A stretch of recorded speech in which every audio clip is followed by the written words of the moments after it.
He pointed at her like she was furniture. Sterling Harrow tuxedo pressed sharp enough to cut glass. Smile built for cameras turned to his assistant and said it loud enough for half the room to hear. Why is she standing near the Korean table? Get her back with the catering staff. Imani Cross didn't flinch. She had learned a long time ago that flinching gave men like Sterling exactly what they wanted, proof that they had power over her. So she stood still, badge clipped to her dress that read interpreter in block letters, and she breathed. But her hands curled at her sides. If that had been you standing there, overdressed for a room that decided before you opened your mouth that you didn't belong, what would you have done?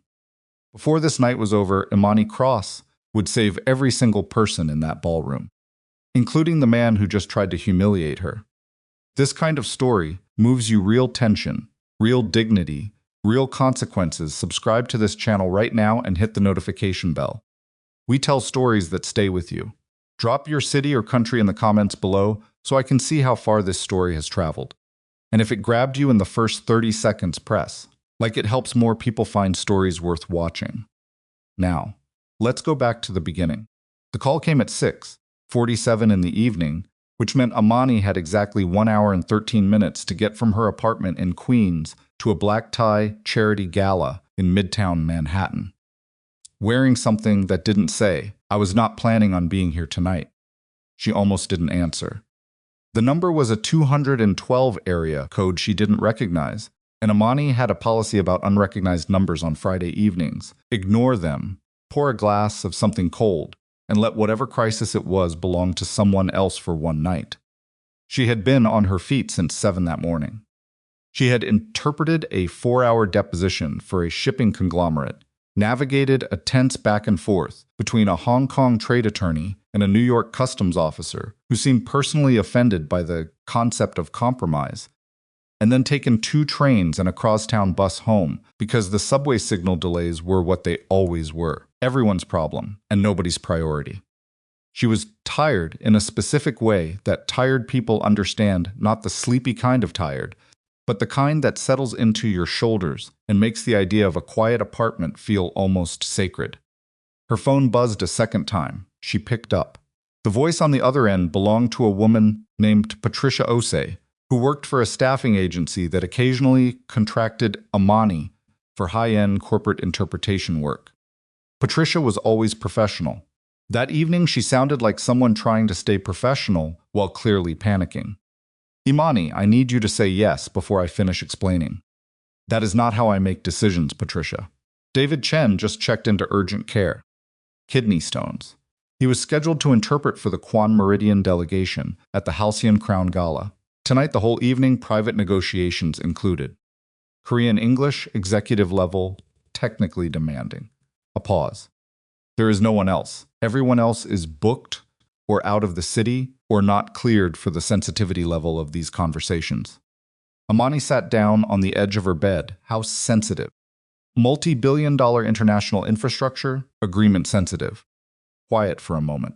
Not because she was unsure. Her Korean was fluent, genuinely fluent, not hotel menu fluent. She had spent 3 years in Seoul after graduate school, working for an economic policy institute. She had interpreted in rooms where a mistranslated word carried the weight of a contract clause. She knew exactly what she was capable of. The hesitation was something else. Something she didn't say out loud to Patricia, but that lived in her chest like a low hum she had learned to manage. She had worked enough of these events to know what walked through the door with her when she arrived somewhere like the Halcyon Crown.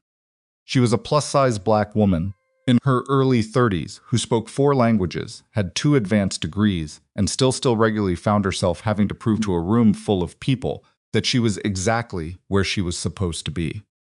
It was exhausting in a way that was difficult to explain to people who had never experienced it. Not dramatic, not always confrontational. Sometimes it was just the quality of the pause before someone asked, "And you are?" Like the answer was going to be a surprise. Or the way a certain kind of man's eyes would slide past her to look for whoever was actually in charge. She had learned to carry that weight without letting it show. Mostly. "What time do I need to be there?" she asked. 8 o'clock. The delegation arrives at 8:15. Send me the briefing documents. Already did. 3 minutes ago. Imani almost smiled. You were certain I'd say yes. You've never said no to a room that needed you, Imani. It's your one consistent character flaw. She hung up, opened the briefing files Patricia had sent, and spent the next 45 minutes in the bathroom reading, while she got ready mascara in one hand, tablet in the other, Korean technical vocabulary cycling through her mind like a quiet engine turning over. The Halcyon Crown Hotel sat on the corner of 57th and Park, like it had been placed there specifically to remind everyone passing by how expensive the world could be. The lobby had marble floors that reflected the light from chandeliers, so large they seemed less fixtures and more like architectural decisions. The kind of lobby where your footsteps sounded louder than intended, and you became suddenly uncomfortably aware of whether your shoes were appropriate. Imani's were. She had learned to always have a pair of appropriate shoes. She gave her name at the registration table. The young woman behind it, professionally blank-faced, the way hotel staff were trained to be checked a list, checked it again, then looked up at Imani with an expression that wasn't quite confusion, but was close enough to be uncomfortable.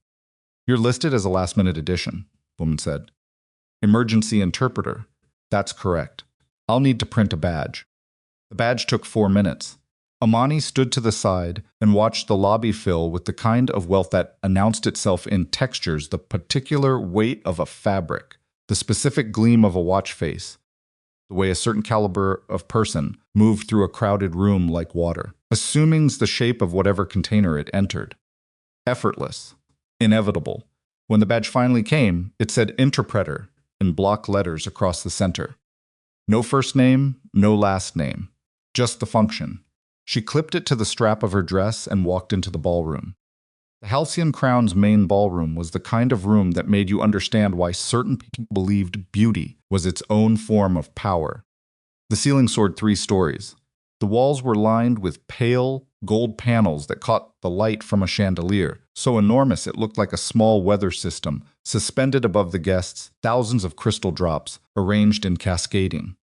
Tiers, throwing fractured light across every surface. Tables were set in the European style. Flowers that cost more per arrangement than Imani's monthly grocery budget.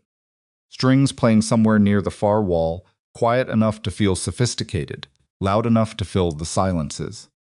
Imani found the designated interpreter's station, a small table near the side wall with a headset, a notepad, and a water glass. She set down her bag, reviewed her notes, and began mentally categorizing the Korean vocabulary she expected to need for infrastructure negotiations, logistics terminology, legal phrasing, the specific register of formal business Korean that differed meaningfully from conversational language in ways that mattered enormously in a room full of lawyers. She was 2 paragraphs into her mental review when Sterling Harrow materialized beside her. She recognized him from the briefing documents, Gala organizer, heir to a hospitality empire, the kind of man whose photograph appeared in New York's social columns with consistent regularity. In person, he was taller than the photos suggested, with the particular confidence of someone who had never once in his adult life entered a room and wondered if he belonged. He looked at Imani the way certain people look at objects that have been placed in the wrong location. You're the replacement interpreter, he said. Imani Cross. Yes. He took a brief inventory of her, not subtle about it. Not trying to be.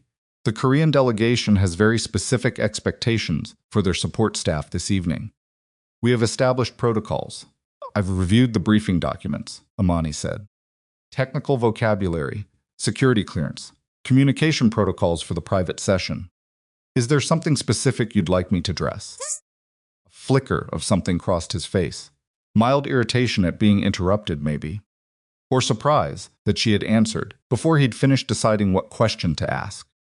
Camille Duval is our senior interpreter for the evening, he said. She handles our primary diplomatic relationships. You'll be support. I was hired as the lead Korean language specialist. You were hired as an emergency replacement. He said the word emergency, the way certain people say temporary, like it was a category that precluded competence.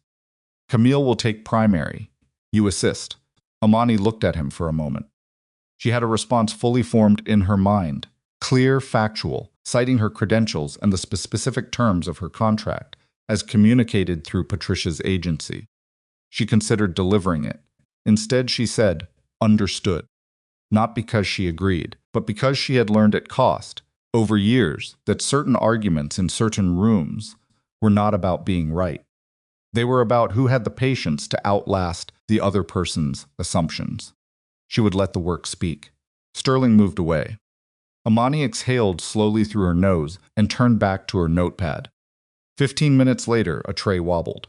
It happened near the south entrance to the ballroom. A young waiter, couldn't have been more than 22, carrying a full champagne service for a table of 8. He stepped wrong on the marble floor, overcorrected, and the whole arrangement went sideways in the particular slow-motion way that disasters happen in rooms full of expensive things. Imani was the closest person to him. She moved without thinking, crossed 4 feet of floor in the time it took for the tray to reach 30 degrees of tilt, got both hands under the outer edge, and leveled it out. 4 glasses swayed but held. Nothing broke. Nothing spilled. The waiter stared at her with the expression of someone who had just watched their career survive a very close encounter with the floor. "You're okay," she said quietly. "Just breathe." Nobody saw. A few people had, actually, but they looked away with the particular social generosity that sometimes appears in crowds when someone has been spared an embarrassment, a collective agreement to pretend the moment didn't happen. The waiter, his name tag said Miguel, exhaled, like he'd been holding his breath for a year. "Thank you," he whispered. "Careful with the floor near the service doors," Imani told him. "There's a seam in the marble.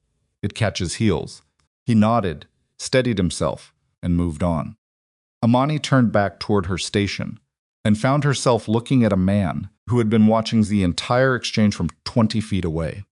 He was Korean, somewhere in his late 30s or early 40s, though there was something in the stillness of his presence that made age feel like an inadequate category. He was not the tallest person in the room, not the most decorated, not wearing the most conspicuous watch.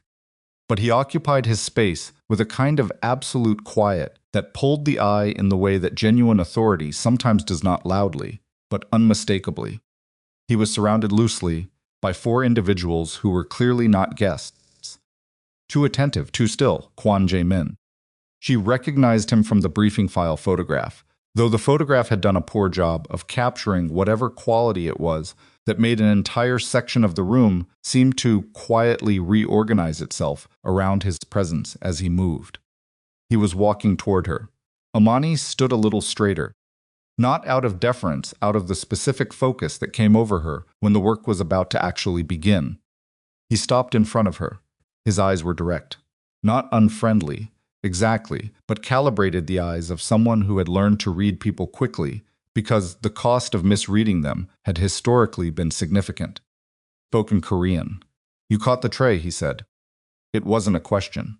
"It was going to fall," Imani replied in Korean. Same register, same formal, but direct cadence. Something in his expression shifted, not surprise exactly, but recalibration. Like a measurement being corrected. Most people in this room, he said, still in Korean, would have stepped back.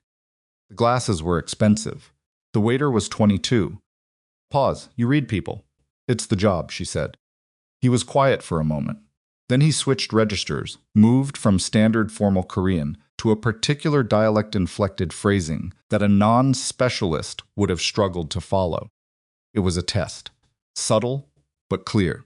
He was asking her about the evening's agenda, framed in language that required not just vocabulary but cultural context, specific idioms that carried layered meaning, the kind of phrasing that didn't translate cleanly word for word, but needed to be understood in its full social weight before it could be rendered accurately in another language. Imani answered without hesitation.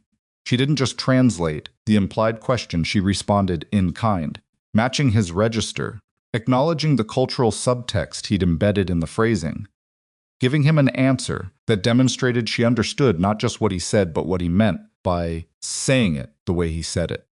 He studied her for 3 full seconds. "What's your name?" he asked. "Imani Cross."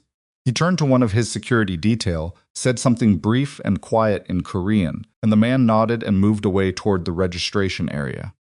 Sterling Harrow appeared at his elbow almost immediately, the particular radar of a social climber, detecting an important person shifting position from across the room. Chairman Kwon, welcome, we're so honored, Mr. Harrow.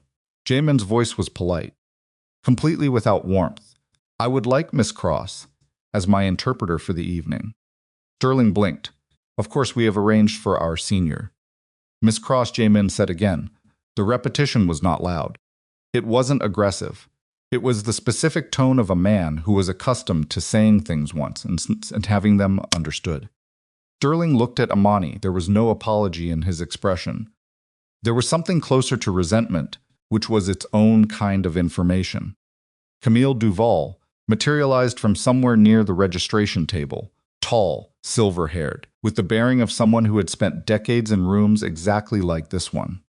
She looked at Imani with an expression that was carefully neutral in the way that well-practiced condescension sometimes is. I'm sure the chairman isn't fully aware of the language requirements for this evening's sessions, Camille said. Her voice was smooth and entirely certain. The technical level of the infrastructure negotiations requires... I choose competence, Jae-Min said. He didn't look at Camille when he said it. He was looking at Imani. Silence moved through the small group like a current. Sterling's jaw tightened. Camille went very still. Imani met Jae-Min's eyes, and for a moment she felt the full weight of the evening redistribute itself, the way a balance shifts when something unexpected lands on one side and changes the whole calculation. This way, Jae-Min said in English this time. He turned and walked toward the corridor leading to the private conference rooms. Imani picked up her notepad, checked her pen, and followed. Behind her, she could feel Sterling's on her back. She did not turn around. The conference room was smaller than the ballroom, but not modest, a long, polished table. 8 chairs on each side, a window that looked down onto 57th Street, where the city moved in its perpetual, indifferent stream. 3 of Jae-Min's delegation were already seated. 2 of them were attorneys, based on the documents in front of them. The third was a financial analyst, who looked too young for the position he clearly held, and too tired for the evening to have barely started.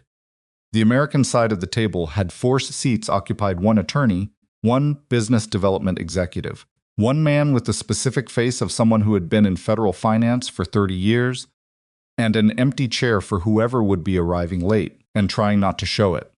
Jae-Min sat at the head. He did not gesture to Imani's seat. She had been watching how these rooms worked long enough to understand her position without being directed to it. She sat 1 chair to his right, at the corner of the table, where she would have sightlines from all speakers and space to write. The negotiations began, and for the next 90 minutes, Imani did what she was actually good at, which was not just the language. Language was the surface. Anyone who had studied Korean long enough could manage the surface. What she was good at was the gap between what someone said and what they meant, the specific silences that carried weight, the diplomatic indirection that required understanding not just the words, but the cultural logic underneath them. The moments when a statement was actually a question, or a question was actually a refusal. She rendered all of it accurately. Every conditional clause. Every face-saving formulation, every moment when the Korean phrasing wrapped a hard boundary in polite language and expected the other side to understand that politeness as the boundary, not as softness. The American attorneys, she noticed, were occasionally missing that.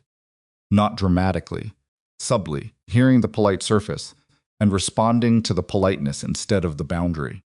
Imani corrected the frame without calling attention to it, threading the accurate meaning into her translations in a way that moved the conversation forward without requiring either side to have been explicitly wrong. Jae-Min noticed. She could tell because of the way his attention tracked slightly differently toward her. On the third occasion that she'd done it, a small recalibration, like a man filing away a new piece of information about someone he was still forming a judgment about. Then Camille entered the room. She came in quietly, took a seat near the back wall support position, not at the table. Sterling had apparently arranged it. The Americans didn't react. Jae-Min glanced at her once and returned his attention to the table. The negotiations moved into the second phase: delivery timelines, port infrastructure commitments, the specific terms around liability in cases of weather delay or political disruption. and that was when Imani started hearing it. The first time she thought she had misheard. Complex sentence about cooperative port management, and Camille's translation offered quietly. Quietly, to one of the American attorneys who had leaned toward her with a question, rendered it as something that carried a meaningfully different implication. Not a wildly wrong translation. Something more surgical. The Korean statement about mutual operational authority became, in Camille's rendering, a statement about unilateral control with a courtesy framework. Imani made a note, said nothing, listened. The second time it was clearer. A statement from one of Jae-Min's attorneys about conditions for expanding the agreement scope, carefully worded, with specific protections built in, came out of Camille's mouth as a demand. The conditionality had been stripped. The protections had disappeared. One of the American executives shifted in his seat, made a note of his own. The atmosphere in the room had changed by a degree not dramatic, but perceptible, if you were paying attention. Imani was paying attention. The third time she put down her pen. A statement that was clearly and unambiguously an offer of flexibility. She had heard the Korean. She knew exactly what had been said, came out of Camille's translation as an implicit threat. The word that meant adapt had been rendered as something closer to retaliate. Imani said, "Excuse me, quiet room." All heads turned. She looked at the American attorney across the table. "I want to clarify what was just said, if I may. The statement from Mr. Kwon's team was about capacity for structural adaptation in the event of regulatory change, not about adverse consequences." The original language was, and she rendered it, precisely, in English, without embellishment or apology. One of the American attorneys, a Korean-American woman named Kim, who had stayed largely silent until that moment, looked up from her notes. "That's consistent with the document language," she said. Camille said from the back wall, "I believe you're reading a register that." "The root verb is jokyung," Imani said. She didn't raise her voice. "It means to adapt or adjust. It's used in legal Korean specifically to indicate cooperative flexibility. It doesn't carry the adversarial implication your translation suggested." Attorney Kim was already looking at the document. She nodded once. The room was very quiet. Jae-Min was looking at Imani with an expression she couldn't fully read. Not surprise, she had the sense that very little surprised him. Something more deliberate, like a calculation arriving at a result he had suspected but not yet confirmed. Sterling, standing near the doorway, had a face that had rearranged itself into something tightly controlled. He looked at Camille. Camille looked at Imani.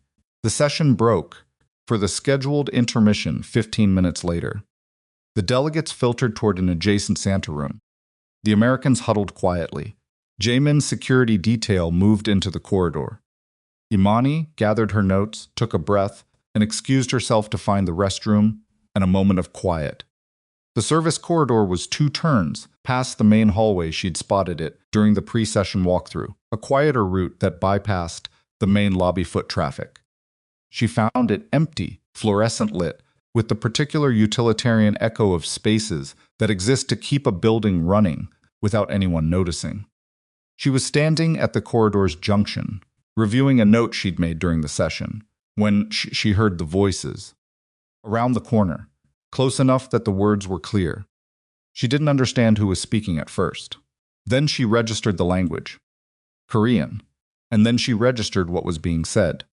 One voice female, precise, with the particular flat affect of someone stating facts, rather than expressing emotion, was Camille's. Which shouldn't have been possible. Which made no sense at all.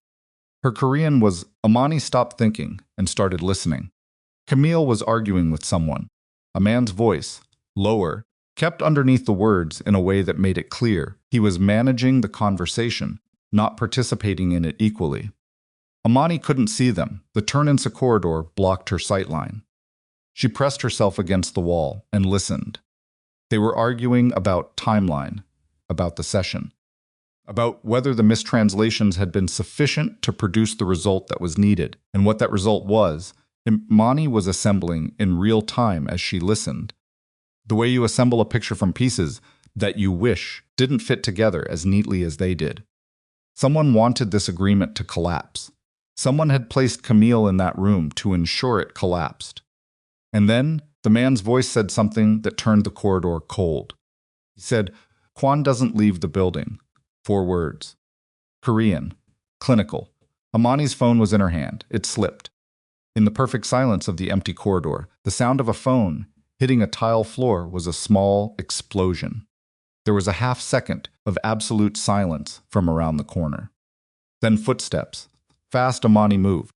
She went the way she had come, back toward the main hallway, fast enough to cover ground, but not fast enough to sound like running not in heels, not in a marble corridor, and emerged into the Gala traffic, with her heart in her throat and her face rearranged into something that looked like a woman's who had simply been walking from one room to another.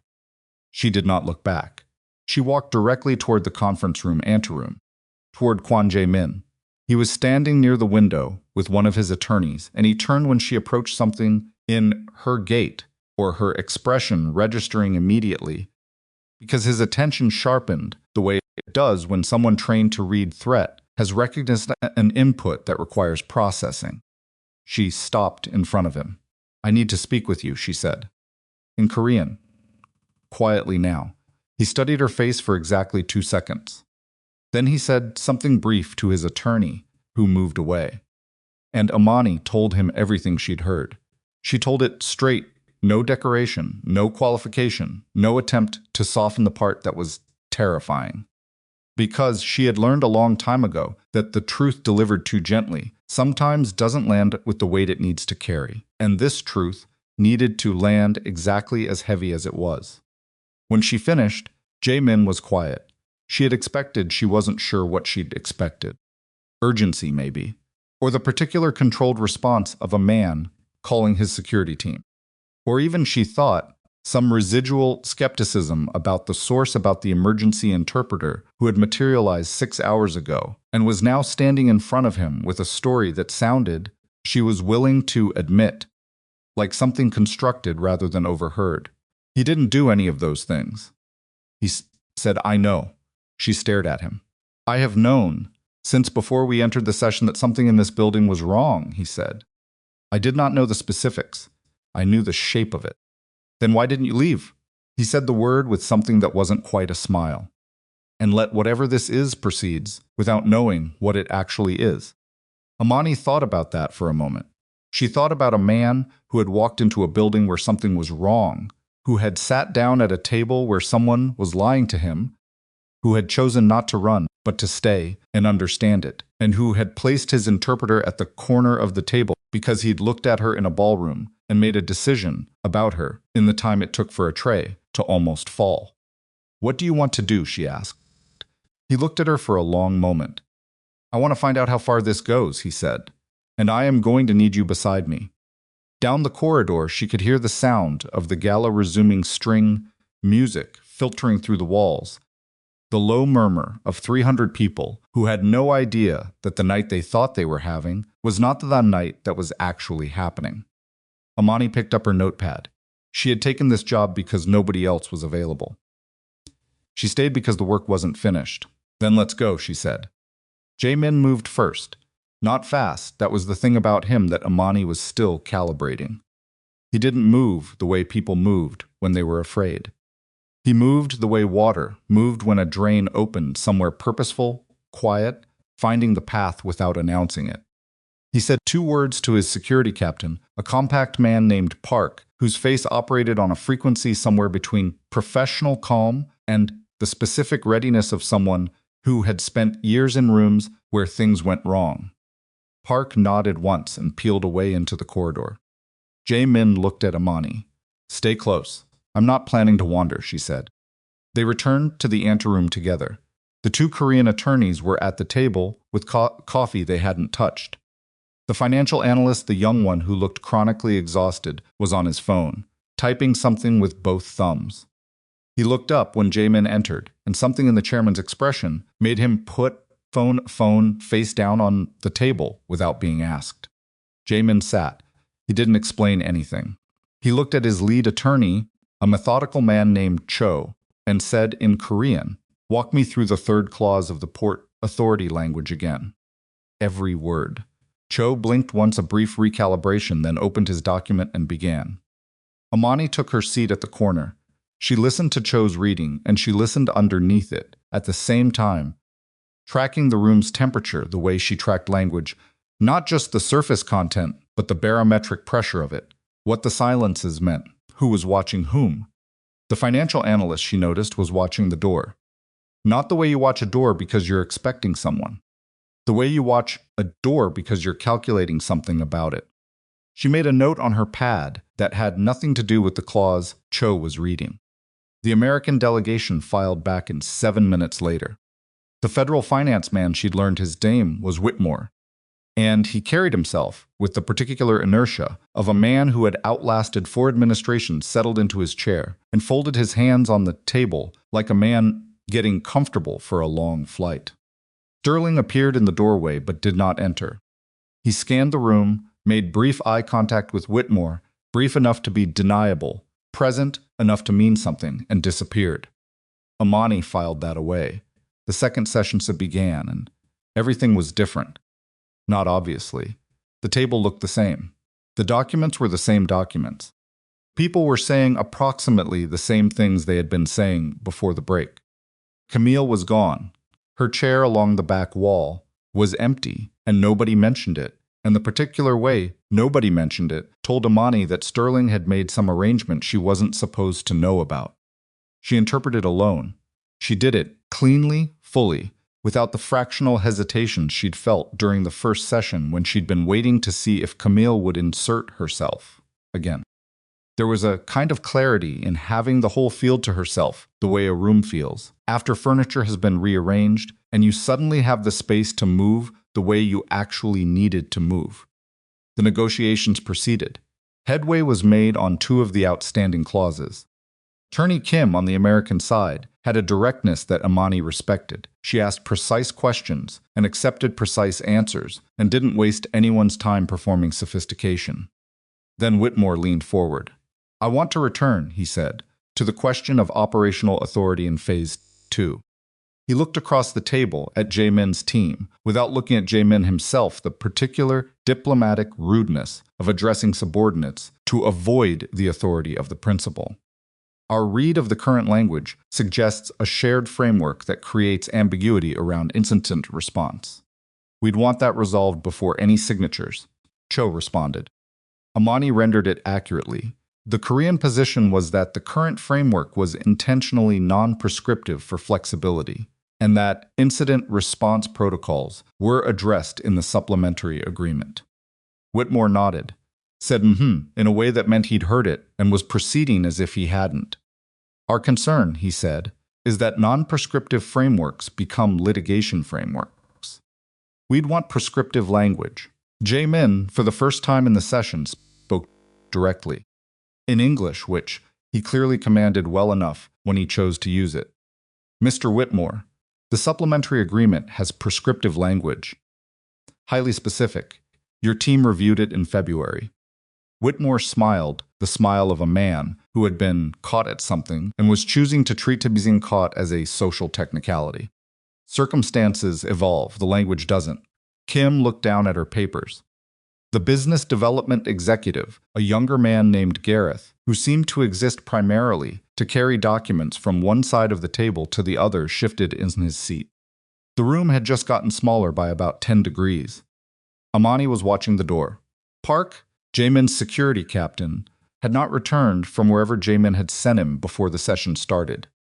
He had been gone for 34 minutes. She knew this because she'd been tracking it in the margin of her notepad in 5-minute intervals without being certain why.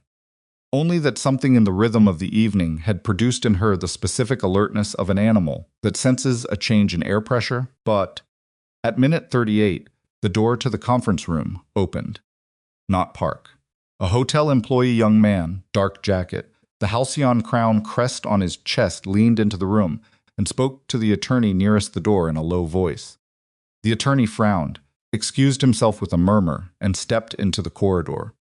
He came back 90 seconds later. His expression had changed in the specific way that expressions change when someone has just received information they haven't yet decided how to categorize. He leaned toward Jae-Min and said something in Korean very quietly. Jae-Min's face didn't change, but his hands, which had been resting flat on the table, moved. Just slightly. One of them folded over the other, and something about the quality of the stillness shifted the way a person's stillness shifts when they're bracing rather than resting. He looked at Imani. "Come with me," he said. They stepped into the corridor together. Park was there. He looked like he'd run up several flights of stairs and was pretending he hadn't. There was a mark along his left jaw that was going to be a bruise by morning.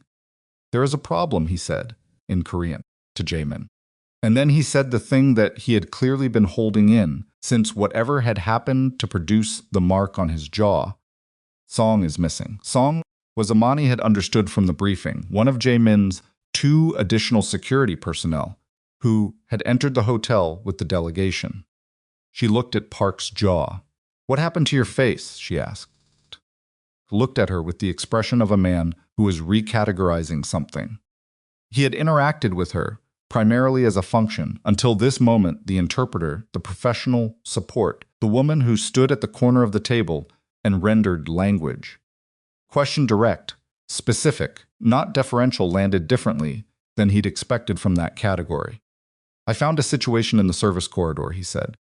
"On the level below this one." "What kind of situation?" He looked at Jae-Min. Jae-Min nodded once. "A hotel employee," Park said. "Bound, uniform removed, badge removed." A pause. He was alive. "I've called the building security team." Imani thought about Camille's empty chair. She thought about the man's voice in the corridor she hadn't been able to see. She thought about Whitmore's eyes meeting Sterling's across the anteroom doorway for 2 seconds. "The signal," she said. Both men looked at her. "Before I was in the service corridor. When I heard Camille, there was something, the acoustics were wrong. Not wrong like an echo, wrong like interference." She thought about it more carefully. "I had 2 bars of service when I walked in. I had 0 when I dropped my phone. I thought it was the building materials." Said something to Jae-Min in Korean that was too fast and too low for Imani to catch entirely, but she caught enough. "Jammer. Possible placement in the service level." Jae-Min turned to her. "Can you reach your agency contact right now? From here?" She pulled out her phone. 2 bars. She called Patricia's number. Nothing. Dead silence, not even a ring. She showed him the screen. The bars were visible, but the call wasn't connecting. "Someone has made it so that signals appear present, but transmit nothing," Jae-Min said. It wasn't a question. He said it the way a person states, a piece of information they've been expecting to receive for some time. "Why do that?" Imani asked. "Why not just kill signal entirely?" Park said, "Because a dead signal is noticed immediately. A signal that looks normal but doesn't work buys time." Imani thought about 300 people in the ballroom, with phones that appeared fully functional. She thought about anyone in that room, trying to call for help, and not understanding why the call wasn't going through. She felt something cold settle in the center of her chest. "We need to move," she said. "Yes," Jae-Min agreed. They did not go back into the conference room.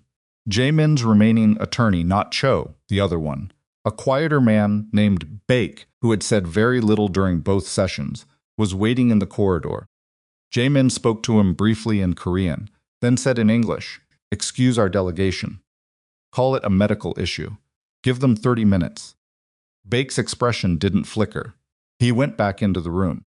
The 3 of them, Jae-Min, Park, Imani, moved down the corridor toward the service access. "Where are we going?" she asked. "To find out what's actually here," Jae-Min said. The service level of the Halcyon Crown was a different world from the floors above it, the architecture of invisibility, designed to move labor and supplies through the building without intersecting with the guest experience. Lower ceilings, industrial lighting, the smell of cleaning fluid and linen, and something underneath both that was harder to name. It was also where Park had found the bound hotel employee. The man had been moved to a service office near the linen storage, a small room with a folding chair and a desk that held nothing but a manual and a broken stapler. He was sitting in the chair when they arrived. A woman in hotel management crouched beside him, pressing a folded cloth to a cut on his temple. His uniform was gone. He was in an undershirt and work pants. He was 24 or 25, and he looked 24 or 25 in the specific way that people look when something has happened to them, that their body understood before their mind caught up. His name, the manager said, was Tomas. Jae-Min crouched to Tomas's eye level, which was not something Imani had expected him to do, and the unexpectedness of it registered on Tomas's face as well, a brief recalibration of whatever he'd been bracing for. I'm not going to ask you to describe what happened if it's too much right now, Jae-Min said. His English, spoken directly like this, rather than in the formal register of the negotiating table, was quieter, more personal. But if you can tell me who it was, even a detail, one thing you noticed, it would help. Tomas swallowed. There were two of them. They came from the kitchen corridor. One of them knew my name somehow, used it to get me to stop. Imani said, "What language were they speaking to each other?" Tomas looked at her. Korean, I think. I don't speak it. But it sounded like the words I've been hearing from the delegation upstairs. Park and Jae-Min exchanged a look that Imani read precisely, and which landed in her chest like a stone in still water. Not surprise. Confirmation of something already suspected, which was its own kind of weight. "Thank you," Jae-Min said to Tomas. He straightened up and spoke to the hotel manager. "Get him out of this building, please." Not through the lobby. The staff exit on the east side. He looked at the manager with the specific quality of attention that communicated this was not a request filtered through layers of social courtesy. "Now." The manager nodded and helped Tomas to his feet. They moved back into the corridor. Imani said, "If they have someone inside the delegations." "I have suspected for approximately 3 weeks." Jae-Min said, "that there is a leak. I did not know where." 3 weeks? You still came tonight?" He looked at her. "If I had canceled, whoever is behind this would have moved the operation somewhere else on a timeline I don't control. Here, tonight, I control some of the variables. You used yourself as bait. I prefer to think of it as managing the situation." That's a very elegant way to describe being in a building where someone has said you aren't leaving. The words came out before she'd made a fully conscious decision to say them, and she registered them arriving in the air between them with a slight jolt, too direct, maybe, or maybe just direct enough. She wasn't sure. Jae-Min didn't bristle. He looked at her for a moment with something in his expression that she was starting to be able to read the faint recalibration that happened each time she said something that landed outside, whatever category he'd initially been filing her under. "Yes," he said. "That is essentially correct." Park, 3 steps ahead of them, stopped. He held up one hand, a flat, quiet gesture that meant stop without requiring language, and they both stopped. Ahead in the corridor around the turn toward the electrical service rooms, there was sound. Not voices. A different sound, the specific frequency of equipment. Low, consistent, the kind of sound that was designed to be beneath notice. Park moved forward alone. Imani and Jae-Min waited. The 30 seconds that followed were the longest kind of 30 seconds, the kind that dilate, where the body is very still and the mind is very loud, and every small sound from the building around you becomes suddenly significant. Somewhere above them, the Gala continued. She could feel it in the structure of the building itself, a faint tremor in the floor that was 300 people moving and the base frequency of a sound system. Park came back. 2 devices, he said, mounted to the electrical conduit junctions. Signal interference, modified commercial grade. He looked at Jae-Min. Placed within the last 4 hours. Based on the cable, routing the maintenance access was opened after the morning inspection. Can they be removed? Removing them creates a risk. They're wired as a trigger circuit. Leave them, Jae-Min said. He turned. We go up. They took the service stairs rather than the elevator. Imani's heels, on metal grating, her hand on a painted railing, the fluorescent lights of the stairwell creating the specific flatness of light that made everyone look like they hadn't slept. On the second landing, Park's radio crackled. He answered in Korean. Listened. His face did not change, which was itself a kind of change. He looked at Jae-Min. Song, he said. Jae-Min waited. Found in the 3rd floor mechanical room. He's alive. A pause. He was hit from behind. He has not been able to describe. Park stopped. Recalibrated. He says before he was hit, He saw Sterling Harrow entering the room. The stairwell was very quiet. Imani thought about Sterling's face in the ballroom doorway. The careful, controlled expression of a man who was managing something. The 2-second eye contact with Whitmore. The way he'd looked at her when Jae-Min had said, "I choose competence, not embarrassed. Not humiliated, but something colder. Something with a longer horizon." "He's been in this for a while," she said. "Yes," Jae-Min said. "Whitmore too?" "I believe so." "The agreement, if it collapses, who benefits?" He looked at her with the expression of a professor, watching a student arrive at the right answer and wanting to know if they got there by method or by luck. "The existing infrastructure contracts, worth considerably more than the new agreement to the parties who currently hold them. And Whitmore's background is federal finance, with a consulting practice. Very active since he left government." He paused. "Very specific clients." Imani processed this. There was a kind of nauseating clarity to it. The shape of it was so familiar, the bones of it so recognizable. Not the scale, which was enormous, but the architecture, the money that wanted to protect itself by destroying competition, the people hired to make that protection look like something else.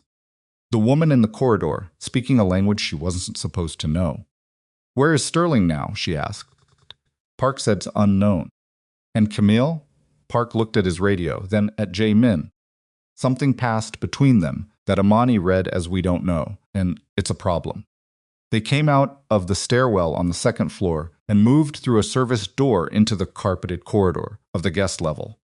The transition was immediate and slightly disorienting. One moment, the industrial reality of the building's working interior. The next, the curated softness of a world designed for people who paid not to think about what kept it running. 3 hotel security guards were positioned in the corridor. They looked at Park, who said something brief that caused them to straighten and rearrange themselves in a configuration that looked less like ceremonial presence and more like actual coverage. Jae-Min's phone buzzed. He looked at the screen. His face did something Imani had not seen it do before: a compression. Very fast, there and then controlled. He showed her the screen. The message was from an unknown number. In Korean, "She knows too much now." Both of them. Imani stared at it. Both of them. "They know you told me," Jae-Min said. He wasn't asking. His voice was even, but she noticed he had moved, slightly, so that the wall was at his back. "They were watching the anteroom," she said. Her voice sounded steadier than she felt, which she noted with some distant, functional part of her mind as a useful skill she appeared to possess. "Yes. So whatever is going to happen, they've moved the timeline." "Yes." "When?" he said. "The charity toast." It was always the moment of maximum visibility. He looked at his watch. "We have less than 20 minutes. The silence that followed was the kind that a room holds when everyone in it has understood something simultaneously and nobody has yet spoken it out loud. Imani said, "Then we should go." "I am not leaving," Jae-Min said. She stared at him. "I just heard someone say, you aren't supposed to leave this building alive, and you—" 300 people, he said, in the ballroom, who do not know what is happening. Your security team can. My security team has 1 confirmed casualty and 1 missing member and is operating in a building with compromised communications. He looked at her directly. The look was not apologetic. It was not performing bravery. It was the look of a man who had made a calculation and was standing in the result of it. If I run, they operate without interference. If I stay, they have to account for me. Insane. Perhaps it's going to get you killed. It may. A pause. Will you stay? She thought about the waiter in the ballroom, Miguel, with the tray. She thought about Tomas in the undershirt on the folding chair. She thought about 300 people who had come to this building for a charity event and were standing under the chandelier, drinking champagne, and had no idea. She thought about herself, 6 hours ago, on the edge of her bed in Queens, too tired to answer an unknown number. She looked at Jae-Min. For a man whose life had apparently been the subject of a conspiracy for the better part of a month, he was remarkably composed. But she was beginning to understand that his composure was not the absence of feeling, it was the management of it. There was something in the set of his jaw, something in the way his hands were very still, that told her the calculation he had described as rational was also costing him something. He was scared. He was just better at wearing it than most people. Yes, she said. I'll stay, he nodded once. Not warmly, but with a weight to it. Like a contract being signed. Park was already on the radio again. The hotel's security team was moving. Jae-Min issued a set of quiet, precise instructions: corridors to be locked, kitchen access restricted. The staff exits monitored that Park translated into operational directives with the efficiency of someone who had worked with this particular principle long enough to understand the architecture of his thinking. They were 3 steps from the stairwell to the main floor when Imani heard the sound. Upstairs, 1 floor above them, a short, sharp exchange of voices, not language she could parse at this distance, but tone she recognized instantly. The clipped, staccato rhythm of an argument that had passed the point of argument and arrived at something else. Then a single percussive sound, a gunshot. The corridor went absolutely still. Then the radios erupted. Park grabbed the nearest one. Listened. Spoke fast. Listened again. He turned to Jae-Min. 3rd floor, he said. The East Suite. Who? A pause that lasted too long. Camille Duval, Park said. She's been shot. Another pause. Sterling Harrow was seen leaving the floor. He's running. The next words from the radio came through fragmented. The jammers were degrading even partial transmissions now, but enough came through to assemble into meaning. Camille was alive, and before she'd lost consciousness, she had said 3 words that the security officer who found her had transmitted before the signal went to static. Not the stage. Imani and Jae-Min looked at each other in the corridor of the Halcyon Crown Hotel, with a gunshot still reverberating in the structure of the building above them, and 300 people below them drinking champagne in a ballroom built around a chandelier the size of a small weather system.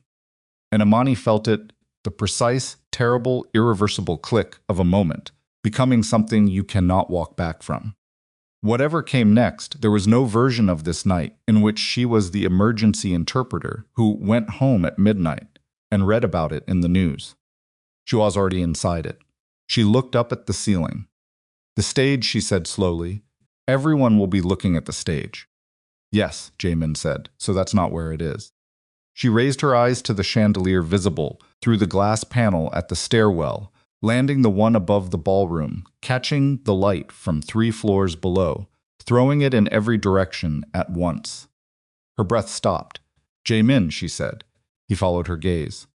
Suspended in the center of that cascading architecture of crystal, barely visible unless you were looking for it, unless you happened to be someone who had spent the last 30 seconds thinking about where you would hide something that nobody was supposed to find until it was too late. Something black, something that did not belong there, something that had been there all evening, while 300 people moved beneath it and drank and laughed and bid on charity lots, and assumed that the worst thing that could happen to them tonight was an uncomfortable conversation with someone they didn't like. Imani's voice, when she found it, was very quiet. It's in the chandelier. Nobody moved for 2 full seconds. That was how long it took for the human brain to process something it had not been prepared to receive. 2 seconds of absolute stillness while the information traveled from the eyes to whatever part of the mind was responsible for deciding what to do with it. Imani had read that once, in a psychology text she'd studied in graduate school. 2 seconds. The gap between perception and response. In those 2 seconds, she counted the crystals she could see in the chandelier's lowest tier. She did it automatically, the way the mind reaches for something concrete when the abstract has become too large to hold. 32. 33. The black object was nestled in the 3rd tier from the bottom, partially obscured by a cascade of crystal drops that caught the light and threw it outward in every direction, making the whole structure look like something that existed only to be beautiful. Someone had counted on that. Someone had counted on that. Someone had understood that the most effective hiding place is something that the eye refuses to look at critically because it has already decided the object is there to be admired. Jae-Min said, "How long has it been there?" The setup briefing said, "The chandelier was last inspected at 2 this afternoon," Park said.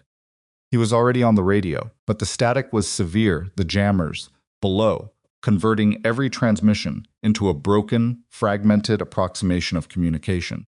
He got 3 words through to whoever was on the other end, and then the signal dissolved. "We can't call the bomb unit," Imani said. "No, we can't call anyone." "No." She looked at the chandelier through the glass panel. From this angle, 1 floor above the ballroom, she could see the underside of it, the way it hung from a central armature that disappeared into the ceiling structure, and the way the cable that fed its electrical system ran along the ceiling and then down behind the decorative molding toward the wall. She had a thought. She didn't say it yet, because it was the kind of thought that required more information before it could be useful, and she didn't have the information yet.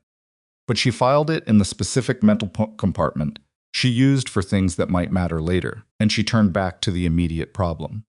"The toast," she said. "What time exactly?" Park checked his watch. 17 minutes. Then we have 17 minutes to get 300 people out of that room without triggering a panic that gets someone killed in the evacuation. "Or triggering whoever has the detonator," Jae-Min said. "Is there a detonator? Could it be on a timer?" Park said. "If it's on a timer and we don't know the interval." "Then we can't wait for the timer," Imani finished. "Remote activation is more likely. Someone in that room, or close to it, with a trigger." Jae-Min said, "The gray suit." She looked at him. "When we entered the ballroom this evening," he said, "there was a man near the east wall. Gray suit, older, standing slightly apart from the other guests. He arrived without being part of any registered delegation. I noticed him because he was watching the service corridor entrance, not the room." He paused. "I filed it and moved on. I should not have moved on. You didn't know what you were looking for yet. I knew something was wrong." He said it without self-recrimination, just the flat, informational quality of a man who held himself to standards that didn't bend for context.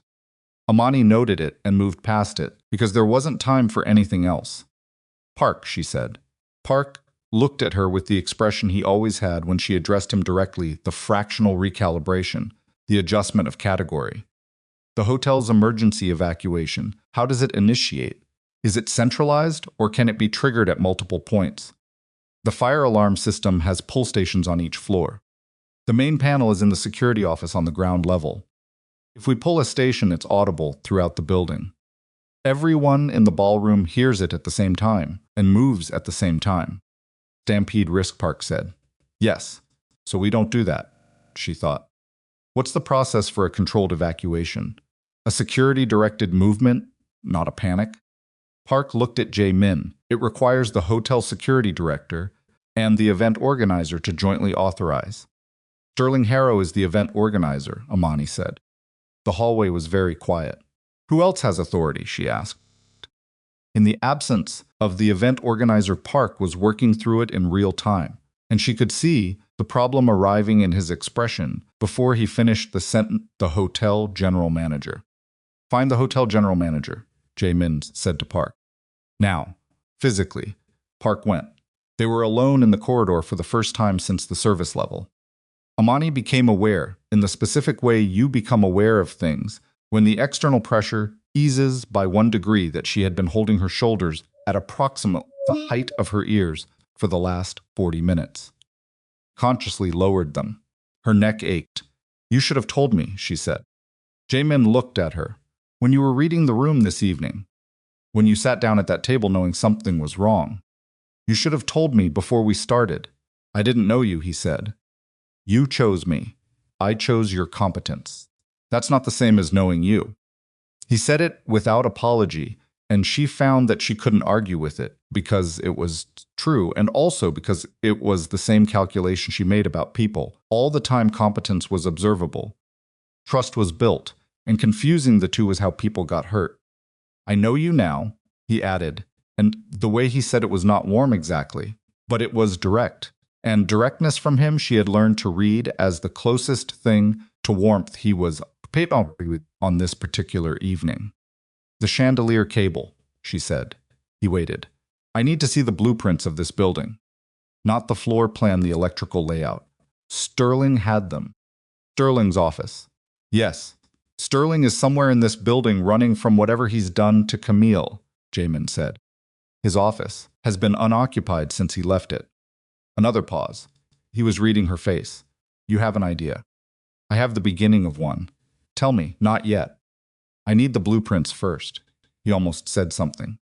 She watched him choose not to say it, watched the brief flicker of something that might have been the impulse to push, followed by the decision not to. He nodded instead. This way, he said. Sterling Harrow's office for the evening was a small, well-appointed room off the second-floor mezzanine, the kind of temporary space that hotels reserved for high-value event organizers. Equipped with a proper desk and a monitor, and the kind of hospitality that communicated "you matter here," without requiring anything structural. The door was unlocked, which told its own story about how rapidly Sterling had departed. The room smelled of his cologne, which was expensive and too present, the olfactory equivalent of a handshake that lasted a second too long. His jacket was over the back of the desk chair. His phone was not on the desk, which meant he'd taken it when he ran, which meant he'd known he was running when he ran. Planning, not panic. Imani moved to the desk. The monitor was in sleep mode. She touched the trackpad, and the screen lit up no password, which was either arrogance or haste or both, and there were multiple document windows open. She found the building schematics in the third window, opened them full screen. She was looking for the electrical feed to the chandelier. It took her 90 seconds, which felt like considerably longer, because Jae-Min was standing behind her, and she could feel the quality of his attention. Not pressure, exactly, but presence. The particular focus of someone who was trusting her to find the thing that needed finding, and waiting with the discipline of a man who knew how to wait. There, she said.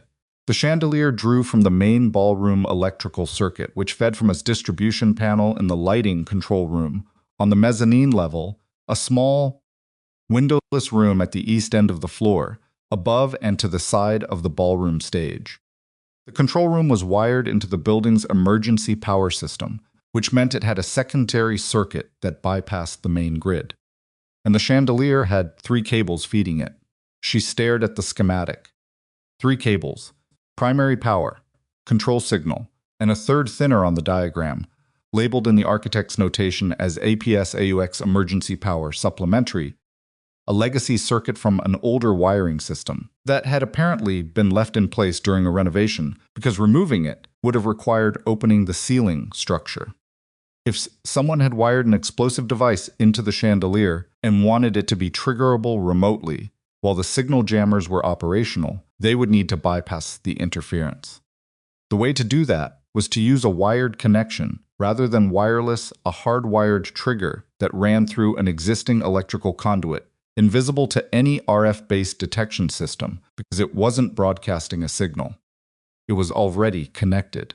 It had been connected since whenever the device was placed. And the conduit that ran from the chandelier's third cable, the EPS-OUX line, ran along the ceiling, behind the molding, to the lighting control room, where a physical trigger could be operated manually, or where the circuit could be broken. She sat back. "Tell me," Jae-Min said. She told him. She traced the cable on the screen with her finger, explained the circuit, explained what she thought the third cable meant.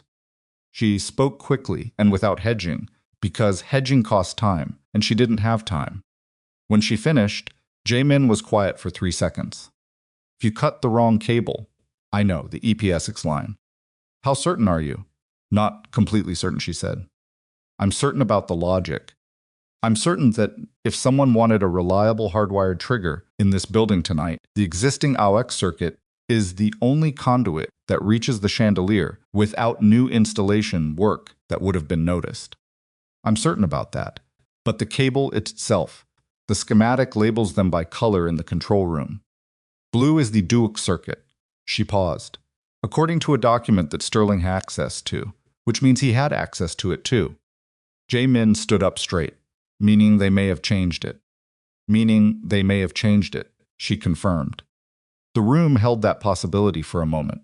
Then Park came through the door at a pace that was not quite running, but was everything immediately below it. Behind him was a woman in her 50s with the bearing of someone who managed complicated things for a living, the hotel general manager, Imani assumed, from the employee ID visible on her jacket. Her name was Sandra Reeves, and she had the specific expression of a person who has been given information that she is still in the process of deciding is real. He says there's a device in the chandelier, she said. She was looking at Jae-Min. Yes, he said. He says the ballroom needs to be evacuated. Yes. He says Sterling Harrow has been involved in Miss Reeves. Jae-Min's voice was not loud. It was the specific frequency of a man who had spent years learning how to make a room stop and listen to him without raising his voice. I understand this is a great deal of information in a short period of time. I also understand that you have no particular reason to take my word for any of it. He paused. However, one of my security personnel is in your medical suite with a head injury sustained by an attack in your building. A hotel employee named Tomas was found bound and stripped of his uniform in your service corridor. And Camille Duval has been shot in your East Wing guest suite. He looked at her steadily. I am asking you to help me move 300 people out of a room before someone uses a device suspended above their heads. You can call the police at the same time. You should call the police. But I need you to start moving people now. Sandra Reeves was quiet for 4 seconds. Then she said, What do you need from me? A controlled movement. Not an alarm, a directed evacuation to the garden terrace. Tell the staff it's a gas concern. Tell them it's a precaution. Tell them whatever keeps people calm and moving in one direction. He looked at his watch. We have 11 minutes before the toast. My security director. Take Park with you. He'll coordinate with your team. He paused. Please. The please landed differently than anything else he'd said. Imani noticed it. Sandra Reeves noticed it too. Something in her shoulders changed. Okay, she said. Give me 2 minutes to brief my staff. She left. Park went with her. Jae-Min turned to Imani. The control room, he said. Yes, together, yes. They moved. The mezzanine level of the Halcyon Crown had the quality of a space between spaces, not quite backstage, not quite front of house. A transitional zone where the building's infrastructure was visible in a way it wasn't elsewhere. Exposed cable trays, a ceiling lower by 2 feet. The lighting control room was at the east end, behind a door marked with a maintenance notation that had been there long enough to be yellowing at the edges. Jae-Min tried the handle. Locked. He looked at the lock, a standard key tumbler, commercial grade. Then he looked at Imani with an expression that was asking a question without words. I don't know how to pick locks, she said. Neither do I, he said. But I know what a fire extinguisher bracket looks like. There was a bracket on the wall 12 feet back. The extinguisher was gone, removed, or never replaced, but the bracket was a heavy steel shape bolted into the wall, and Jae-Min looked at it with the specific pragmatism of a man who was going to use what was available. It took him 40 seconds to work the bracket free from the wall. It was not elegant. His hands were scraped by the time the bolts gave, and he made no comment about it, just picked up the bracket, positioned it against the door lock housing, and applied the kind of force that communicated this was not a request. The lock housing gave with a sound that was louder than either of them wanted, and left the door swinging inward with a damaged frame. The lighting control room was small enough that 2 people filled it. A panel of breakers and dimmer controls ran along one wall. A monitor showing the ballroom's lighting preset, and running up the back wall into a junction box mounted near the ceiling 3 cables. Color-coded at the junction. Standard electrical notation. The first cable was red. Main power circuit. The second was black. Control signal. The third was blue. Imani looked at it. Blue. Exactly where the schematic said it would be. She should have felt relief. She felt instead the pacific alertness of someone who has received the answer they expected and has therefore immediately become suspicious of the answer. It's blue, she said. Yes, it's exactly where the schematic said it would be. Jae-Min was very still.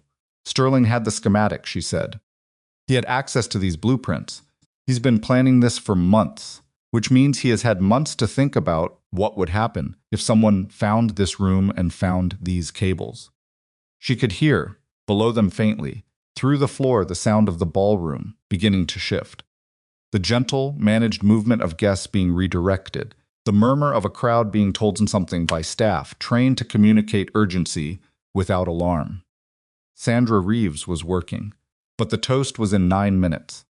They switch the colors, Jae-Min said. Then cutting the blue cable doesn't break the circuit.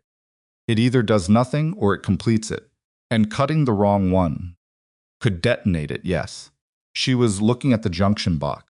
Or cutting any of them could, if the trigger circuit is wired to respond to a break in continuity rather than a signal. Dead man switch configuration.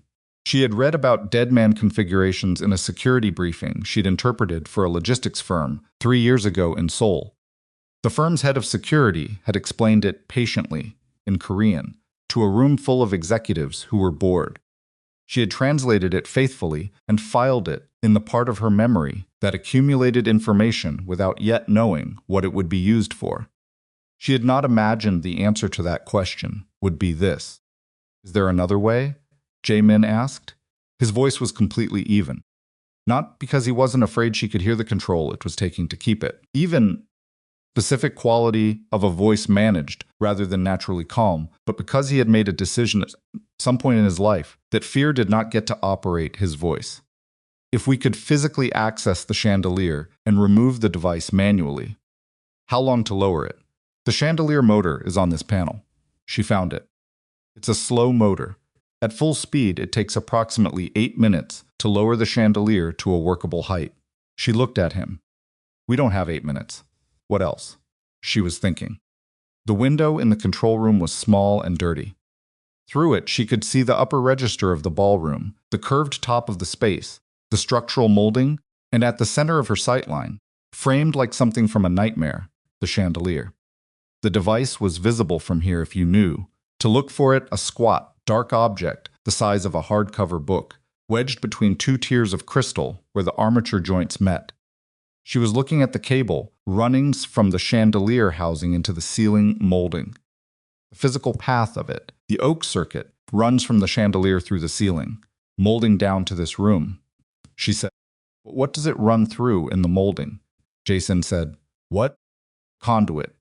Is it a flexible conduit or a rigid one? Because if it's rigid, it's protected all the way to the junction. But if there's a flexible section where the cable enters the ceiling from the chandelier armature," she stopped. Rethought. The chandelier moves, it sways, even slightly. A rigid conduit can't connect directly to a moving fixture. There has to be a flexible section at the armature connection. She was thinking out loud, and she knew it sounded chaotic, and she also knew it was the only thing she had. The armature connection, Jae-Min said slowly. If the flexible section is accessible from above the chandelier's mounting point. The ceiling maintenance access, he said. She stared at him.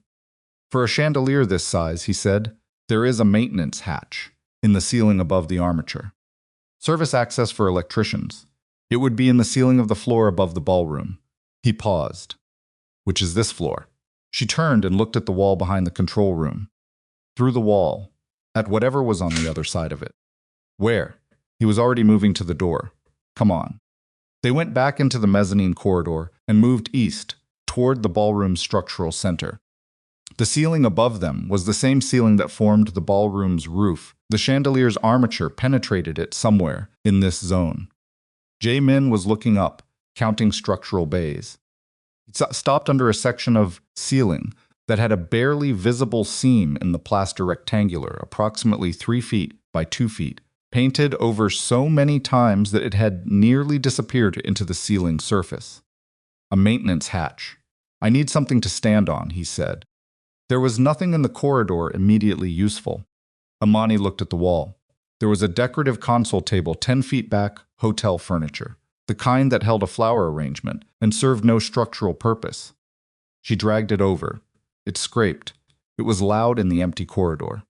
Jae-Min climbed onto it. His head was now 8 inches from the ceiling. He pressed his palm against the hatch and pushed resistance, paint bond. Decades of disuse and pushed harder. It gave. Dust came down. A smell of old insulation and something warmer yet that accumulated in ceiling spaces where machinery ran continuously. Jae-Min boosted himself up through the hatch with the particular graceless efficiencies of someone doing something physically difficult without the proper equipment for it. His feet disappeared through the opening. Imani stood in the corridor and listened to him move above her. The sound of him navigating the ceiling space, careful, deliberate, the specific cadence of someone who was trying not to fall through a ceiling into a ballroom full of people. Then his voice came down through the hatch, muffled but clear. I can see it. Her heart was somewhere in her throat. The armature junction. There's a flexible conduit section. Gray sleeve, approximately 18 inches, where the cable enters the armature housing. A pause. There's a wire running through it. One wire. It's another pause. Longer, it's not blue. Imani closed her eyes. What color? She called up. Green. Green, not in the schematic. Not labeled anywhere in Sterling's blueprints. A circuit that had been added after the original installation added recently, in the last 4 to 6 hours, by someone who knew the schematic would be found and had built in a correction for exactly that. The blue cable in the control room was the misdirection. The actual trigger circuit was green, running through the flexible conduit at the armature. And the only way to access it was from above, from the ceiling space, from the maintenance hatch that nobody would have thought to look for. Can you sever it? She called up, a pause that stretched long enough to be its own kind of answer. I would need a cutting tool. I have nothing up here. A pause. My hands are not small enough to reach the conduit housing. Faces stopped. Then, Imani, my hands won't fit. She looked at the hatch above her. She looked at her hands. She was not thinking about the bomb. She was not thinking about the 300 people below. She was thinking about none of those things in that specific moment because she had found the precise point where thinking stopped being useful and something else had to take over. She put her hands on the hatch opening. She said quietly, to no one in particular, "Okay." And she pulled herself up through the ceiling. The space above the ballroom was not a room. It was a gap, approximately 3 feet of vertical clearance between the ballroom's decorative ceiling and the building's structural floor above, filled with ductwork and cable trays, and the kind of dense mechanical infrastructure that people never thought about when they stood in beautiful rooms below it. It was hot in a specific, unventilated way, and dark except for the phone light Jae-Min had produced, and the smell was insulation and old dust and metal. Jae-Min was to her left, positioned near the armature housing, on his knees with one hand braced against a structural beam. He looked at her as she came through the hatch, and she saw something cross his face, the specific expression of a man who had expected to be doing this alone and who had again been surprised by her. I need you to move, she said. I need to get to the conduit. He shifted. She crawled past him on her hands and knees, on a surface that was not a floor. It was the structural substrate of the ceiling, load-bearing in some places and emphatically not in others, and she was reading it as she moved, putting her weight where the beam lines were, avoiding the spans. The armature housing was a heavy steel mounting plate bolted into the building's floor structure, from which the chandelier's central rod descended through the decorative ceiling below.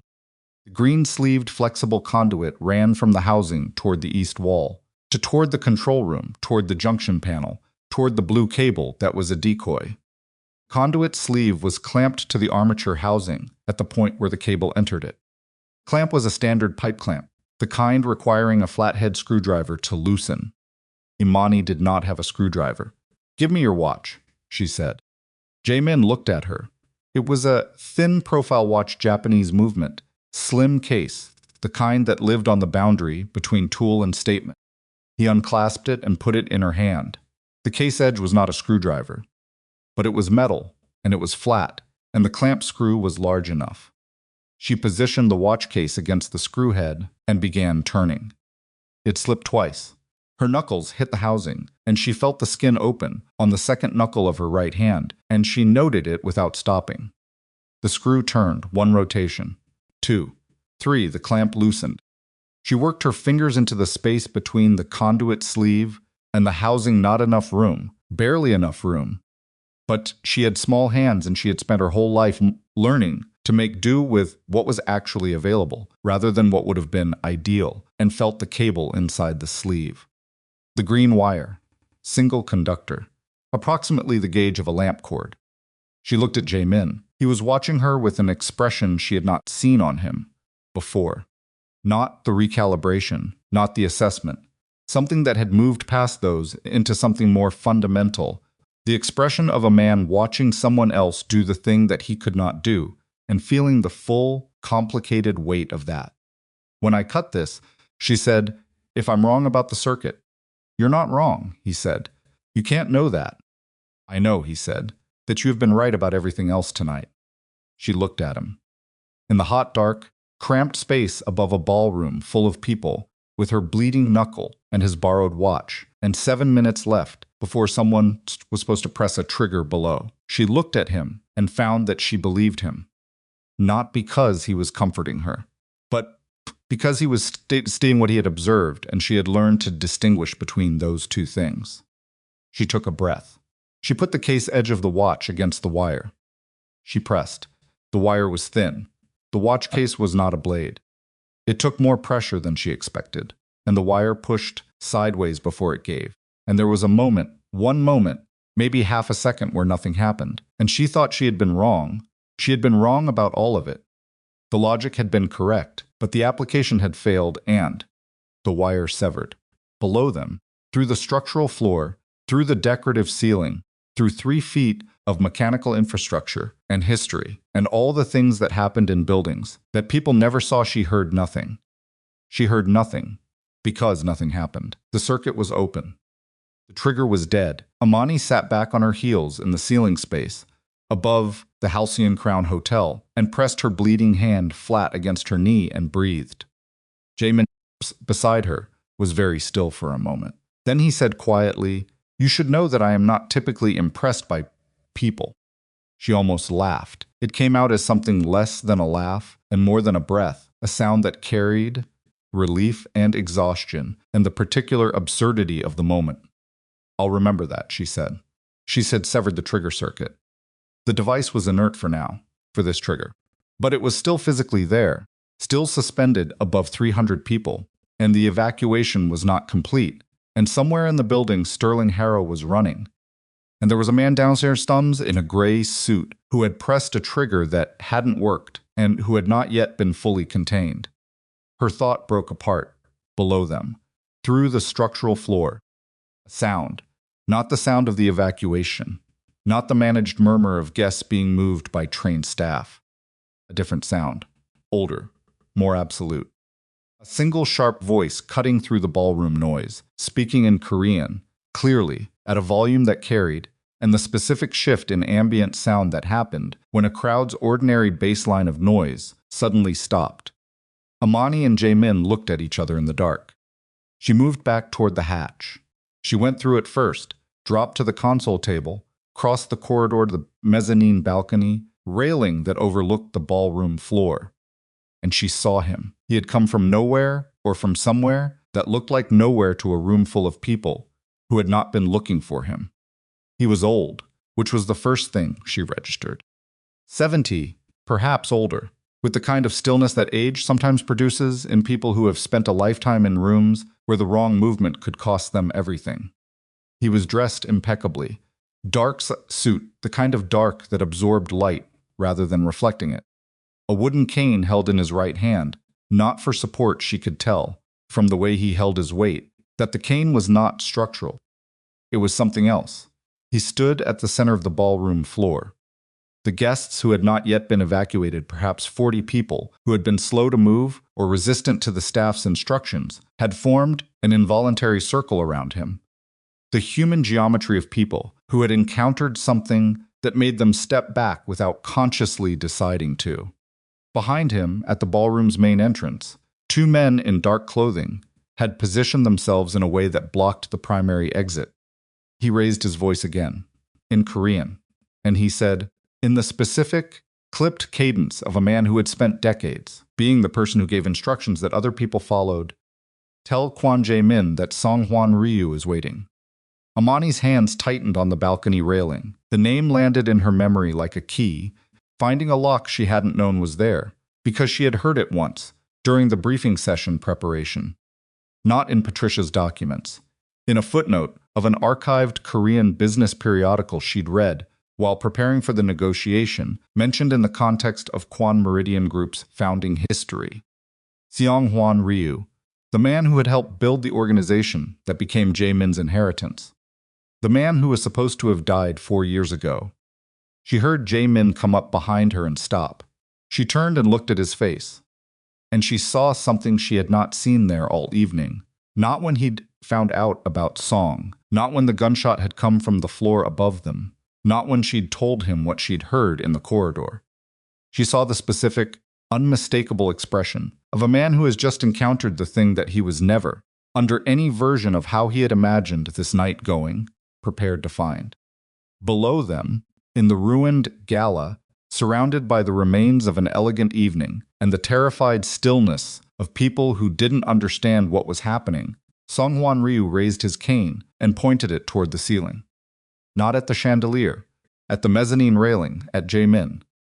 "Come down," he said in Korean, his voice carrying effortlessly through the silent room. "Or I will make this take longer than either of us wants." Jae-Min's hand found the railing beside Imani's hand. His knuckles, she noticed, were white. He was not afraid the way she was afraid. She was afraid in the immediate bodily way of someone who had spent the last hour accumulating reasons to be afraid. He was afraid in the longer, deeper way of someone who had just seen the past open up beneath his feet, and he was calculating how far the fall was, and finding that the distance was something he had not been. Jae-Min moved away from the railing, not toward the stairs, not toward the exit.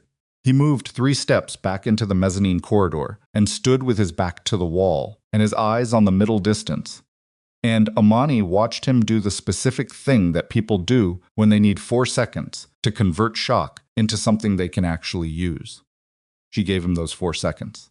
Then she said, "Talk to me." He looked at her.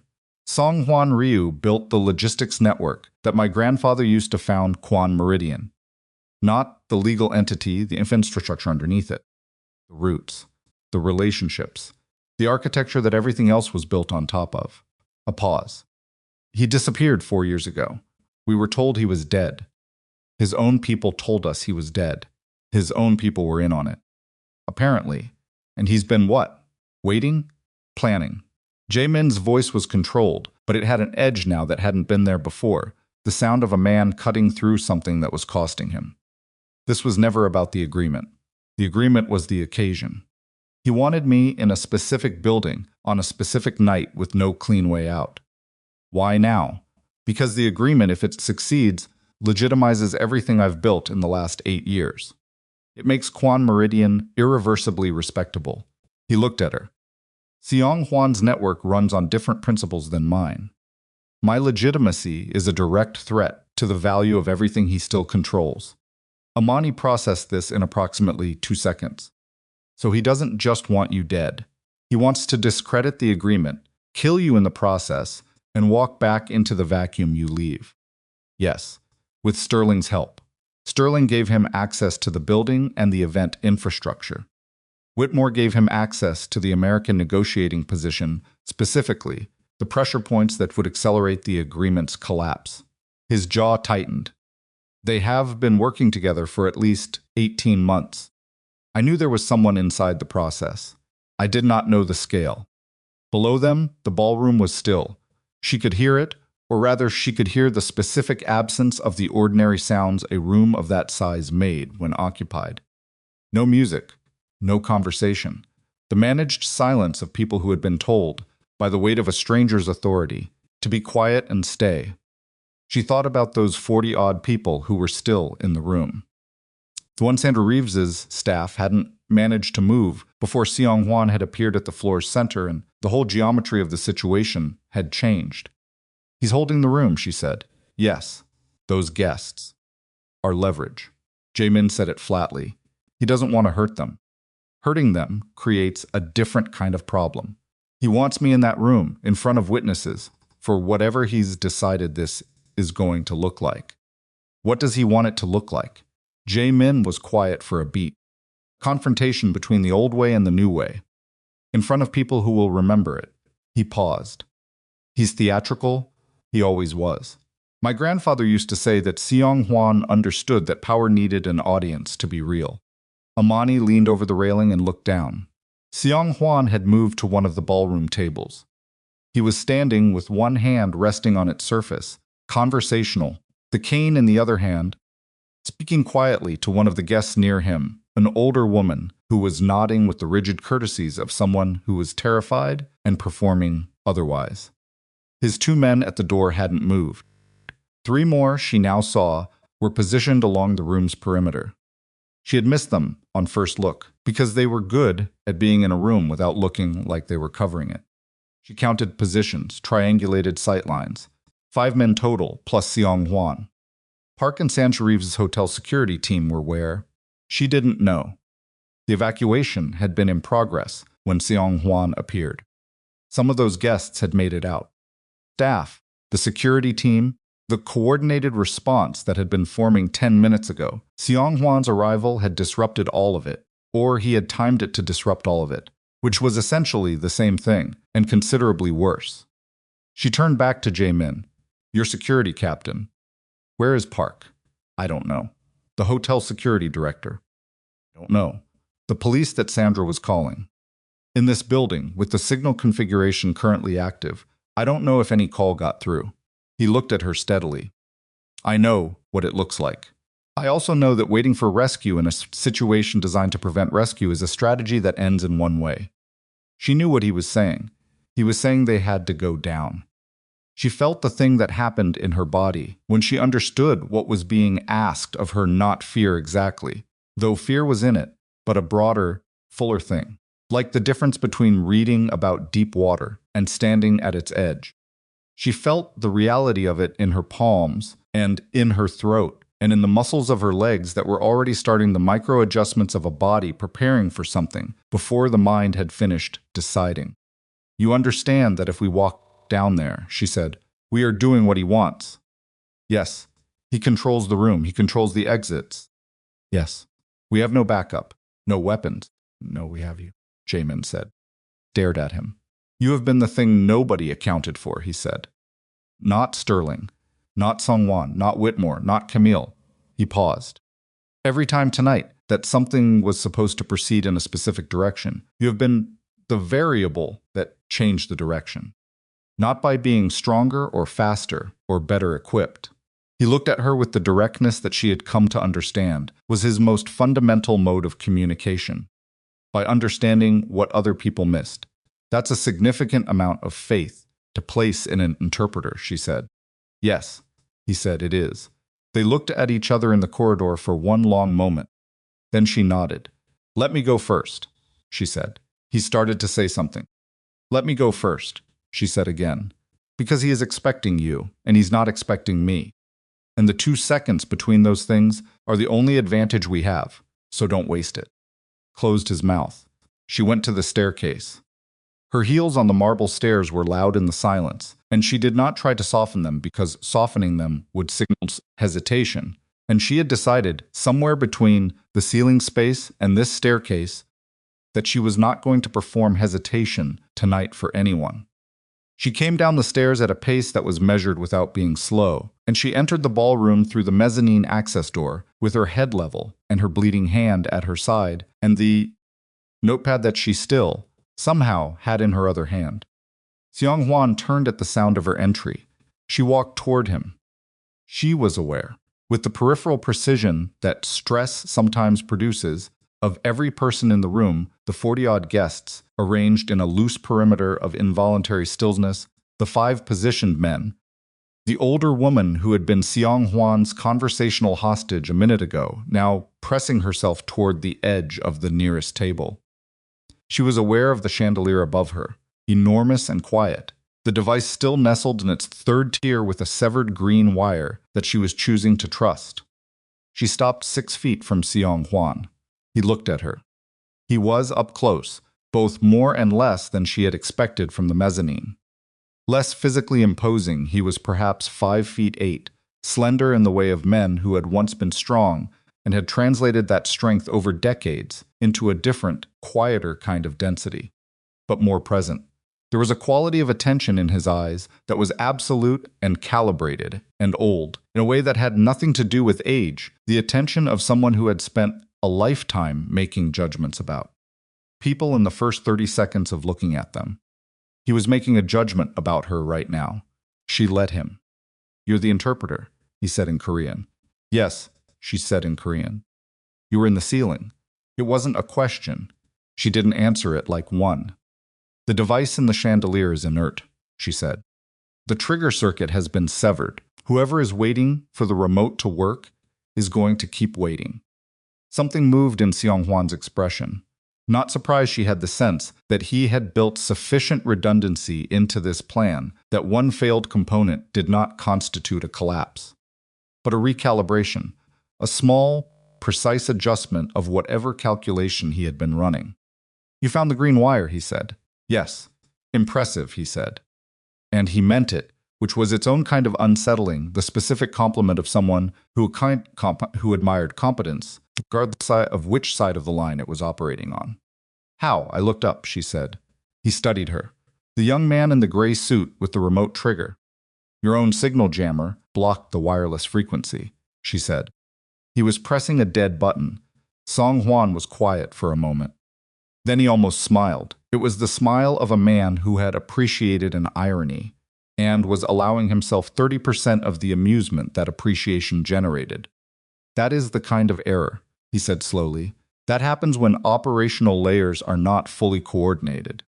"Yes," she said. "I imagine it's frustrating." "It is informative," he said.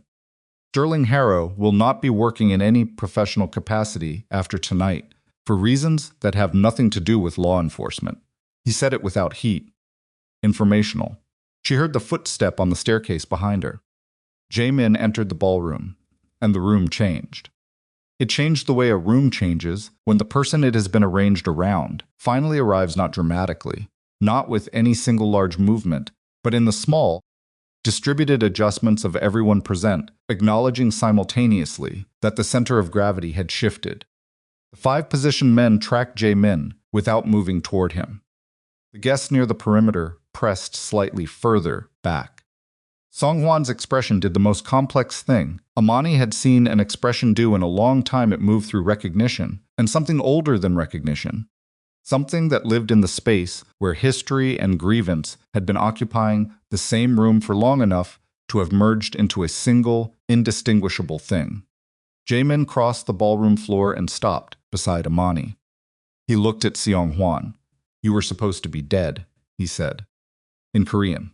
Quiet. "I was supposed to be many things," Song-hwan said. "Irrelevant was not among them. You've been running a network for 4 years, from behind a death certificate." "I have been maintaining what was built," Song-hwan said.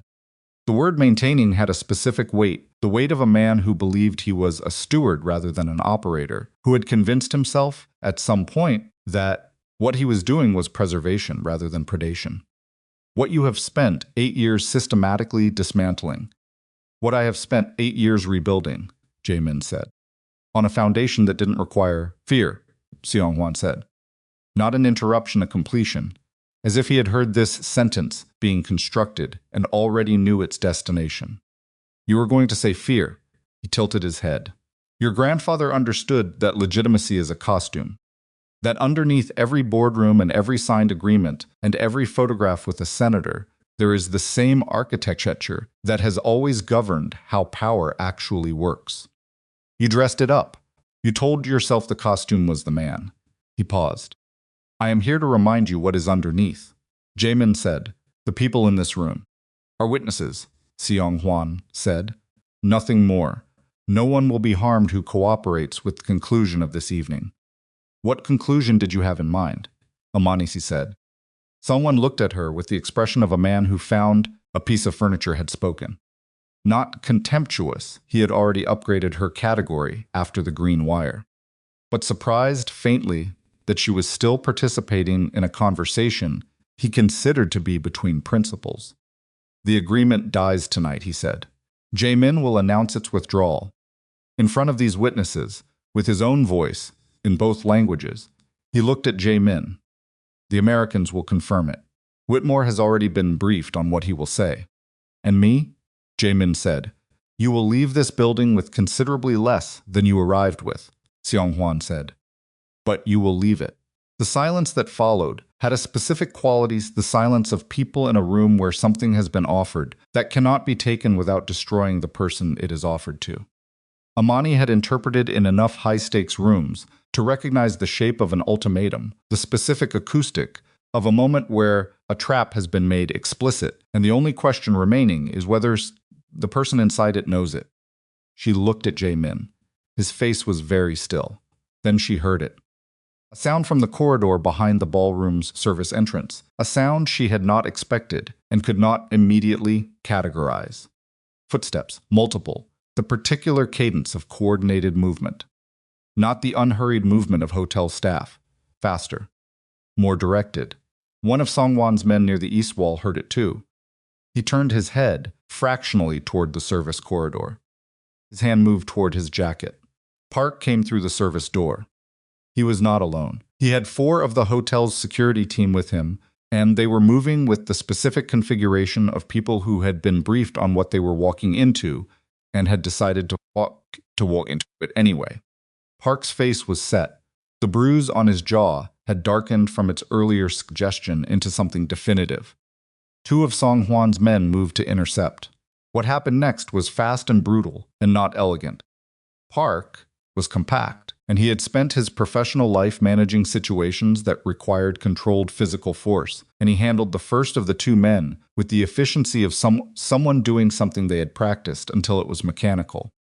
The second man was larger and got his arm around Park's throat before one of the hotel security team reached him. The room erupted, not in the way of a Hollywood fight scene, not with choreography or space or the careful sequencing of moves. It erupted the way real physical confrontation erupts, which is chaotic and close, and loud in a way that is entirely different from the way you imagine it, sounding, with furniture connecting with floors and voices cutting off mid-word, and the specific percussion of bodies absorbing impact. The guests compressed toward the far wall. Imani grabbed Jae-Min's arm and pulled him sideways, toward the cover of the nearest table.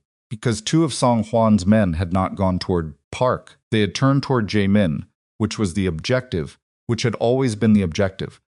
And the arrival of Park had not changed the objective, only the timeline. The first man reached them before Imani had fully processed that he was going to reach them. He went for Jae-Min. He did not go for her. She was again not the priority. She stepped into his path. She did not do it gracefully. She did it the way you do something when you have approximately half a second, and no good option. She put her body in the space between the man and Jae-Min, and she got her shoulder into his chest and drove forward. The way she'd been told once. In a self-defense class she'd attended once in Seoul and not thought about since, that your mass mattered more than your technique if you committed to it. He was larger than her. The impact was substantial. She felt it in her collarbone and in her hip and in her teeth. She did not go down. Neither did he, but he staggered, and the stagger cost him 2 seconds. Jae-Min used those 2 seconds. He caught the man's extended arm as he recovered, applied leverage that Imani didn't fully see, but whose result was definitive, and the man went down to one knee, making the specific sound of someone whose joint has been asked to work in a direction it wasn't designed for. The second man was behind them. Jae-Min turned, and Imani ducked, and the second man's arm went over her head and into empty air, and Jae-Min hit him with the flat of his forearm across the throat, not a killing blow, but enough to change the man's immediate priorities from forward motion to breathing. It was over in 11 seconds. Imani was breathing hard. Her collarbone was sending signals to her brain that she was choosing to file for later. The heel of her right shoe had broken at some point in the last 11 seconds, and she was now standing with 3 inches of height on one side and a flat heel on the other, and she didn't have the bandwidth to address this, so she didn't. Across the room, Park had controlled the situation near the service entrance. One of Seong Hwan's men was on the floor. 2 were against the wall with hotel security holding their positions. The 4th was somewhere she couldn't see, which left Seong Hwan. He had not moved. He was standing exactly where he had been standing when she'd walked into the room. The cane was in his right hand. His left hand was at his side, and in it, held with the specific downward angle of a man who has produced a weapon but has not yet raised it. was a compact handgun that she had not seen him draw. The ballroom went still again, different still than before. The fought out, breathed hard, adrenaline-soaked, still of a room where violence has just happened, and where the gun in the old man's hand was the only thing currently controlling the next 30 seconds. Park saw it. He stopped. The hotel security team stopped. Song-hwan looked at Jae-Min. "I did not want this to be complicated," he said. His voice was entirely level. He had not apparently increased his respiratory rate during any of the preceding 30 seconds. He was either the calmest man Imani had ever been in a room with, or he was something that had moved beyond the reach of ordinary fear, through sheer duration of exposure to things that were supposed to be frightening. "I wanted this to be simple." "Simple," Jameson said. He was breathing harder than Song-hwan. His jacket was torn at the shoulder seam. He stood his ground. A statement, a withdrawal, a transition. Song-hwan raised the gun. Not at Jae-Min's head, at his chest, the largest target. Practical choice of someone who had made this kind of decision before and had learned not to be theatrical about the mechanics of it. "This is still available to you. If I sign the agreement over—" "There is no signing," Song-hwan said. "There is a public statement, witnessed by everyone in this room, that you are withdrawing. That you have determined the agreement is not in the interest of the organization you represent." His eyes were steady. "And then this evening ends, and you return to building what you have built, and I return to maintaining what I have maintained. And we agree that certain structures remain, because they have always remained, and certain men understand their limits, because they have always understood their limits." The chandelier above them threw its light in every direction. 300 crystals, catching 300 different angles of it. On the ceiling, 100 scattered shapes of brightness that shifted whenever the building's ventilation moved the enormous hanging weight of it by the fraction of a degree that enormous chandeliers moved when air passed through a room. Imani was standing 6 feet to Jae-Min's left. She was looking at Song-hwan's gun. She was also in the divided attention way of someone who had spent their professional life tracking multiple simultaneous inputs, looking at Song-hwan's face. Not his eyes, his jaw. The specific set of it. The way a person's jaw telegraphs, 2 or 3 seconds before anything else does. The transition from threatening to acting. His jaw was set, but it was set in the configuration of waiting, not of imminence. He was giving Jae-Min the chance to answer, which meant the next 30 seconds were not yet decided. She said, "Can I say something?" Both men looked at her. Song-hwan's expression was the complex one again, the one that had moved her out of the furniture category and into something it hadn't finished naming yet. The gun did not waver. "You don't know me," she said to him. In Korean, deliberately, carefully, in the specific register of direct address that Korean reserved for conversations between people rather than negotiations between positions. "You don't know who I am or where I came from or what it cost me to be in this room tonight."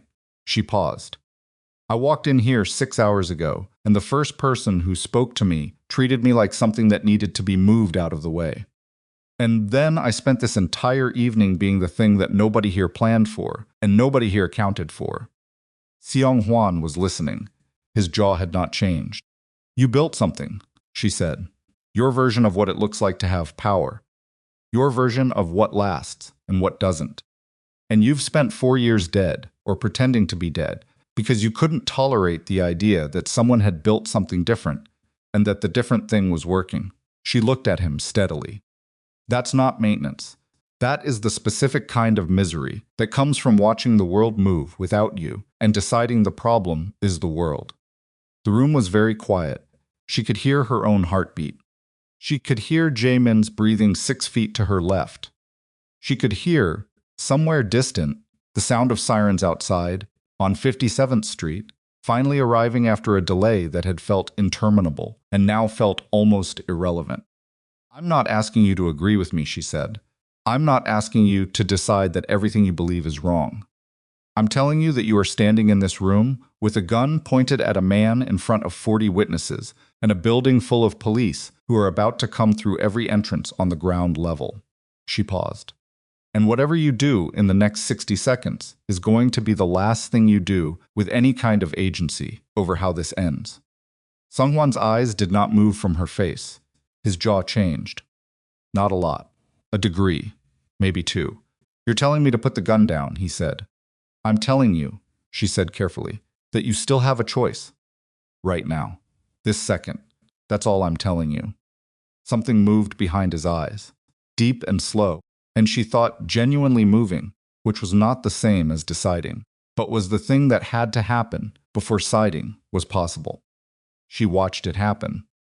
She did not look away, and she did not press, and she did not try to fill the silence, because she had spent her professional life learning that some words needed space to land in, and that filling the space was the thing that kept them from landing. The gun was still raised. Then it wasn't, not dropped lowered. Deliberately, with the specific control of a man who was making a choice rather than losing a contest. He lowered it to his side. He held it there. He looked at Jae-Min.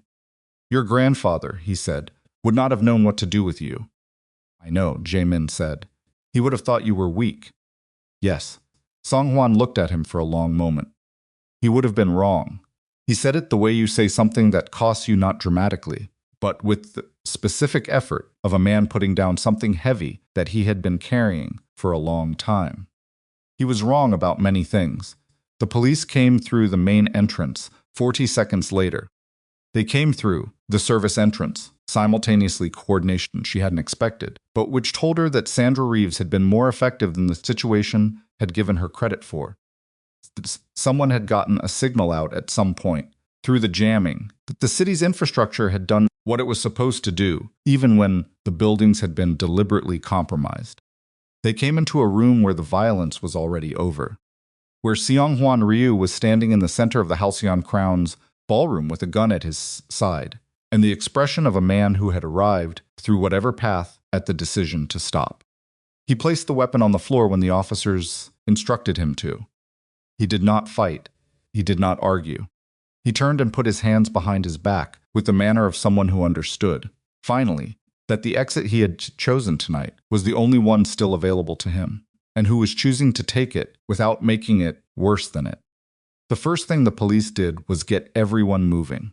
That was the right call, and Imani understood it as right, even though the movement, the sudden organized flow of people toward exits, the sharp directive voices of officers who had entered a situation they were still mapping, the way the room that had been held in terrible stillness for the last 20 minutes suddenly became loud and directional and crowded, hit her like a physical thing. Her body, which had been running on something cleaner and more dangerous than adrenaline for the last hour, registered the release of tension, the way a bent piece of metal registers the removal of the force, bending it. Not a snap, a slow, reluctant return toward a shape that was almost but not quite the original one. She stood in the middle of the movement and let it happen around her. An officer reached her young, with the specific intensity of someone who had been briefed on an active situation and had arrived to find it resolved, and was still running on the energy prepared for something worse. He asked her if she was injured. She said she wasn't sure. He looked at her hand, the knuckle she'd opened on the armature, housing in the ceiling, and said someone would look at it. She nodded. He moved on. Jae-Min was 6 feet away, talking to 2 officers simultaneously, switching between English and Korean with the specific efficiency of someone who had decided that the fastest path through this part of the evening was absolute cooperation and complete information. His jacket was torn at the shoulder. His face had the gray, drained quality of someone who had been holding an enormous amount of weight and had just put it down and was now feeling the full retroactive cost of having carried it. Sung-hwan was being walked toward the main entrance by 2 officers, his hands secured behind him. He moved without resistance. He moved, in fact, with a kind of dignity that was not performance, the specific bearing of a man who had made a decision and was living in the consequence of it without pretending. The consequence was something other than what it was. At the ballroom entrance, he stopped. The officers with him allowed it barely, for a moment, and he turned and looked back across the room. Not at Jae-Min, not at the chandelier or the table where his cane had been left. He looked at Imani. It was a long look. She held it. There was something in it she couldn't fully name, not gratitude, not resentment, not the residue of the confrontation. Something more like recognition. The look of a man who had spent decades in rooms where people performed their importance at each other, and who had encountered, in the last 20 minutes, someone who had simply said the true thing without performing anything at all, and who was filing that away somewhere as the last significant information he would receive tonight. Then the officers moved him forward, and he was gone. She breathed out. Park materialized at her shoulder. He had a cut above his left eye that was being held closed by the specific technique of a man who had done this before, 2 fingers applying direct pressure without interrupting what his hands were doing, which was coordinating the incoming officers, directing them toward the service level where the signal jammers needed to be secured, explaining in rapid Korean to one of Jae-Min's attorneys the status of the delegation's other security personnel. She said, "Song." Park's expression acknowledged the question. "Concussion. He's with the EMTs in the lobby. He'll be fine." A pause. "Relatively." "And Camille?" "Surgery," he said. "She was hit in the shoulder. They think she'll make it." Another pause, shorter and carrying a different weight. "She was conscious when they took her out." She asked specifically about whether the agreement documentation had been secured. Imani thought about that for a moment.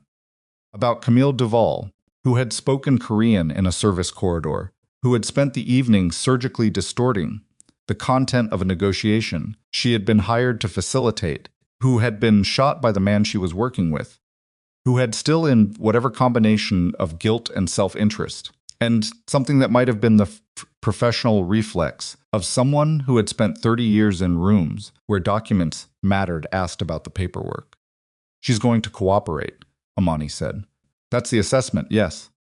She nodded. The room was thinning. The remaining guests had been moved to the lobby, where statements were being taken with the organized patience of a department that had arrived for something large and was building its understanding of it methodically. The ballroom itself was becoming a crime scene yellow tape appearing at the perimeters. A bomb disposal team moving in through the service entrance with the deliberate cadence of people who had a specific job to do and were going to do it without interference from anyone's timeline. She watched them take up their positions beneath the chandelier. One of them looked up at the crystal tiers, found the device, and spoke into a headset without any visible change in his expression.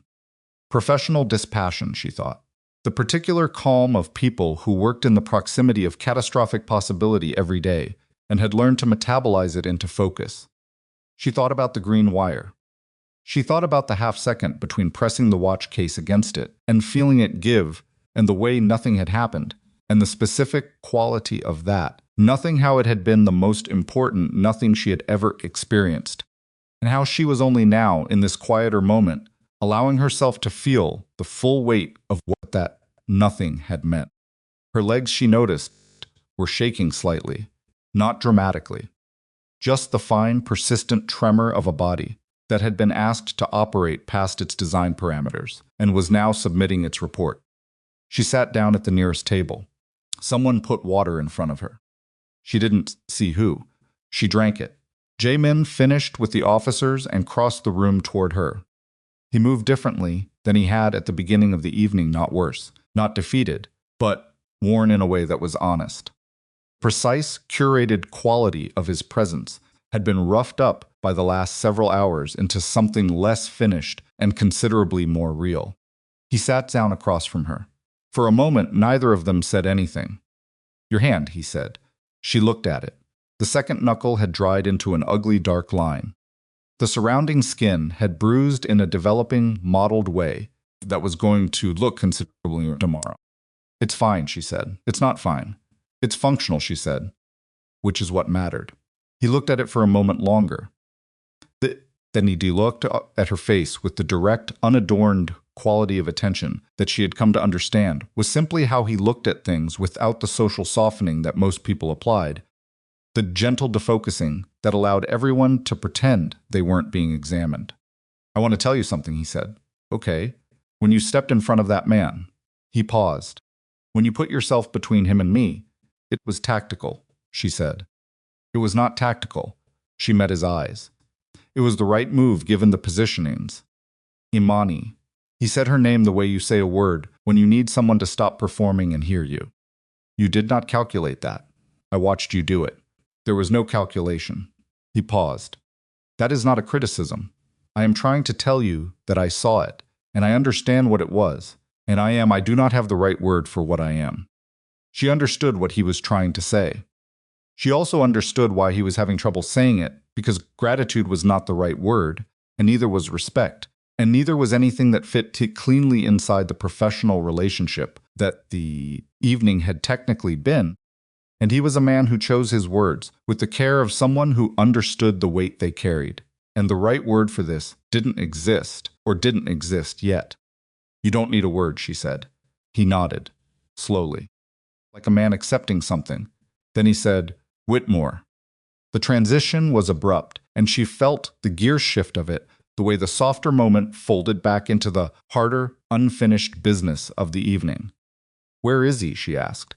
In custody, Jae-Min said. He was found in a car in the hotel's private parking structure. His driver had already left, which means whoever was supposed to extract him had either decided the operation was unsalvageable or had received different instructions. A pause. His phone had 12 outgoing calls in the last 40 minutes. None of them connected. The jammers. Yes. A ghost of something moved across his face. The same infrastructure he helped put in place to prevent anyone from calling for help prevented him from calling for help. She thought about that, about the elegant, merciless irony of a trap closing on the person who built it. She didn't say anything about it because the observation didn't need elaboration. He'll talk, she said. His attorney has already been called. But yes, the evidence against him is substantial, and Whitmore is not a man who built his career on loyalty. He built it on positioning. He will position himself toward the least damaging outcome, which means giving them everyone above him. He paused.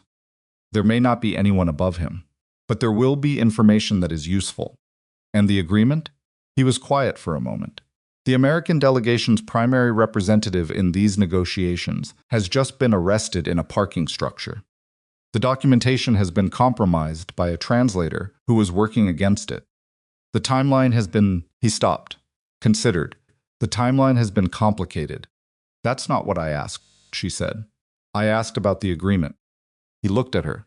Attorney Kim, Imani said. She's clean. She was the one who confirmed my correction in the first session. She's been working this in good faith. Yes. The documentation of what Camille actually said versus what was in the original Korean, it can be reconstructed. I took notes throughout both sessions, verbatim in several places. The accurate translation of every clause is documented. She paused. If there's a willingness on both sides to separate the agreement from the conspiracy, you're telling me the agreement can survive this. I'm telling you the legal foundation of it is intact, she said. What happens to it is a decision, not a consequence. He studied her for a long time. You've been working, he said. Not accusatory, something closer to wonders. This entire conversation, you've been working. It's what I do, she said. He was quiet again. A different quality of quiet, not the processing kind, but the kind that came after processing, when a person had arrived somewhere and was getting their bearings. Then he said, "Come with me." She looked at him. "Where?" "There are people in the lobby I need to speak with. Guests who were in this room tonight who deserve to hear directly what happened and why." He paused. "And I need someone beside me who can make sure what I say is heard the way I mean it." She almost told him that his English was sufficient for that purpose. She didn't, because she understood that he wasn't asking for a translator. He was asking for her specifically, for the person who had spent the evening being the variable nobody had accounted for, because he had decided that was the kind of person he wanted standing next to him when he did whatever came next. She stood up. Her broken heel made the floor lopsided, and she had approximately half a second of graceless correction before she found her balance. She looked down at the shoe. She reached down, snapped the remaining heel off the left shoe to match the right, and stood up at her actual height.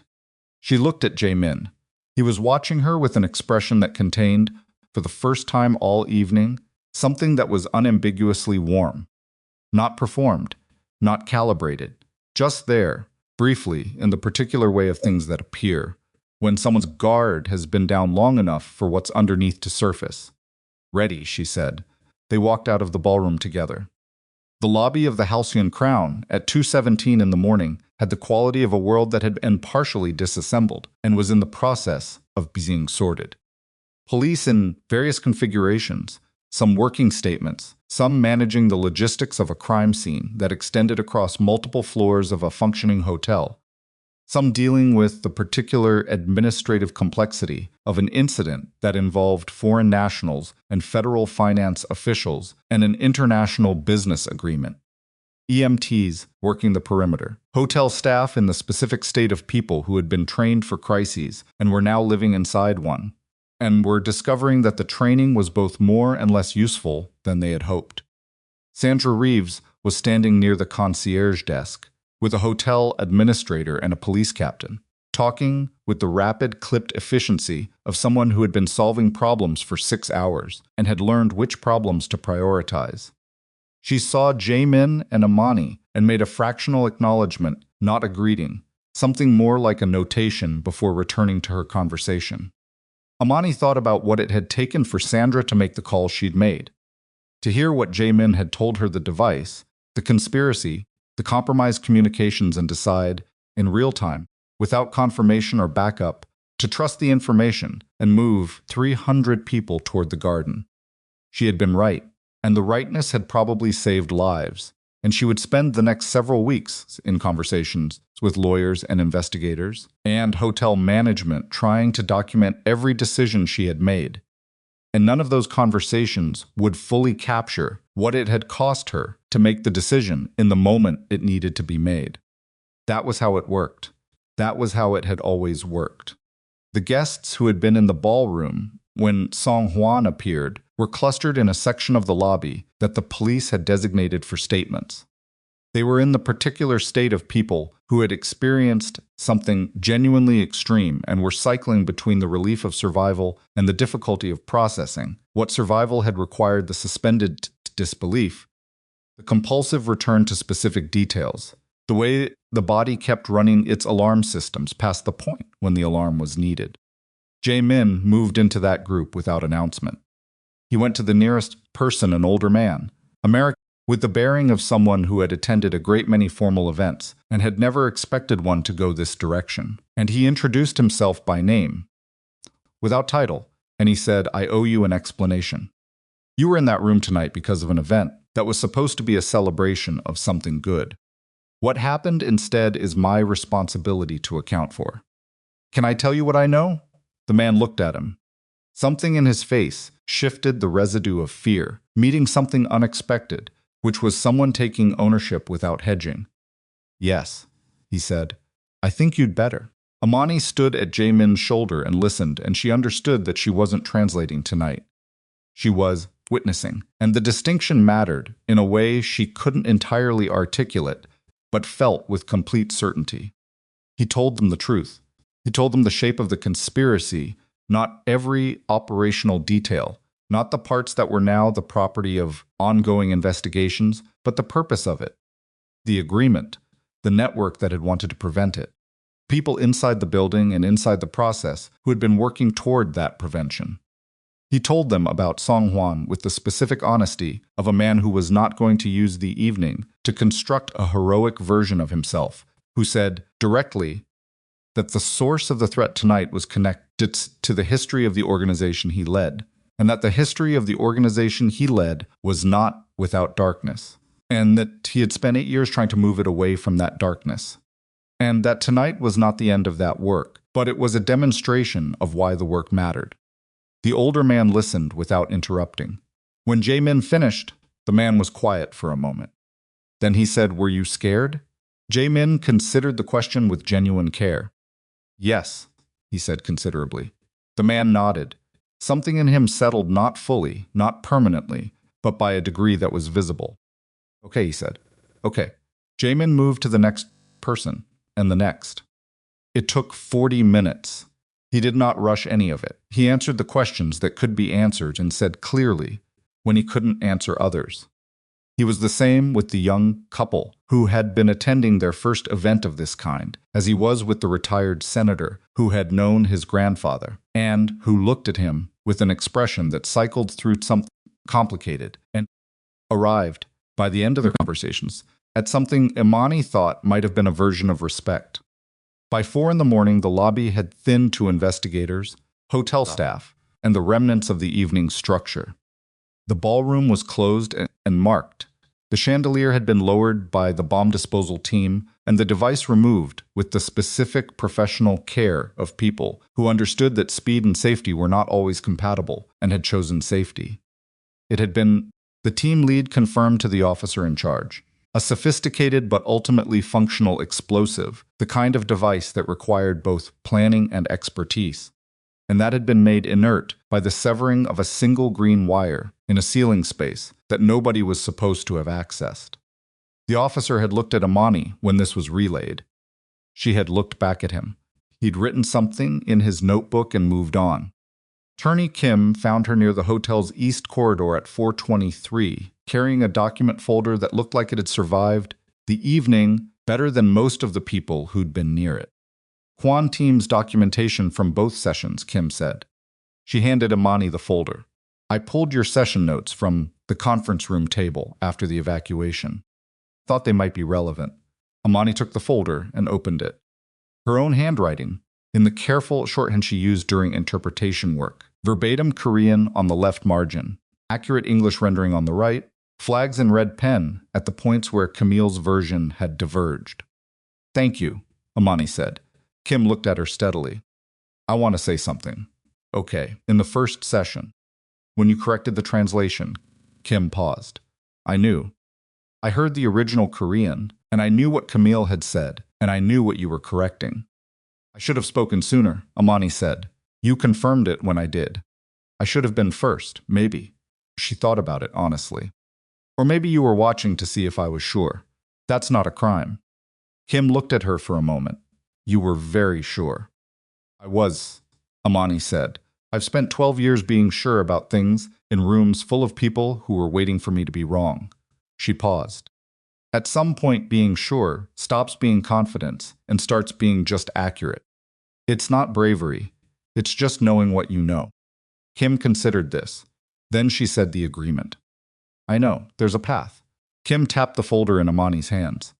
With this documentation, with Camille's cooperation, with the accurate session record, there's a path to restoring the terms and proceeding. It will require both sides to formally recognize what was compromised and to recommit. She paused. It will require the American delegation to be reconstituted without Whitmore's influence. That takes time. 6 weeks, maybe 8. Imani nodded.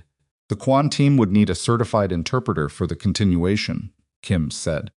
Someone's cleared for the sensitivity level with full documentation of the prior sessions.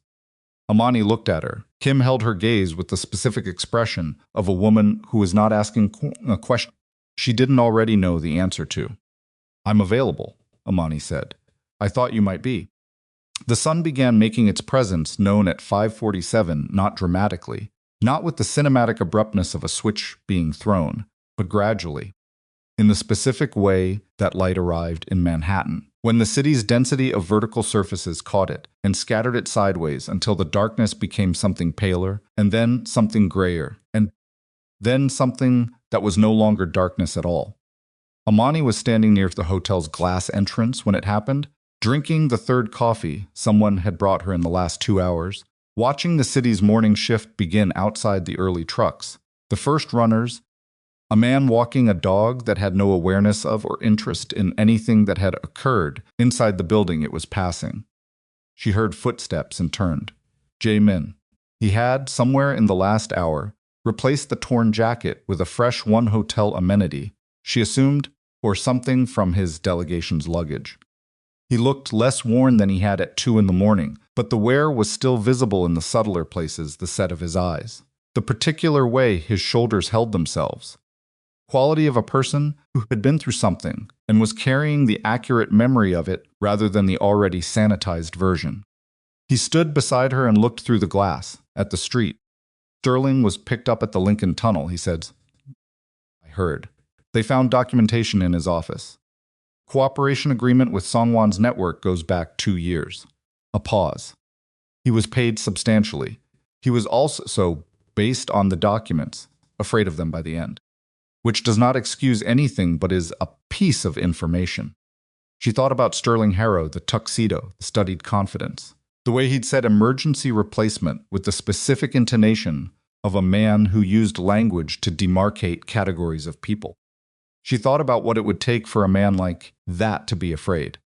And she thought about the way fear and cruelty had always operated together. In her experience, how the cruelty was usually an address for the fear, a way of directing it outward so you didn't have to live inside it.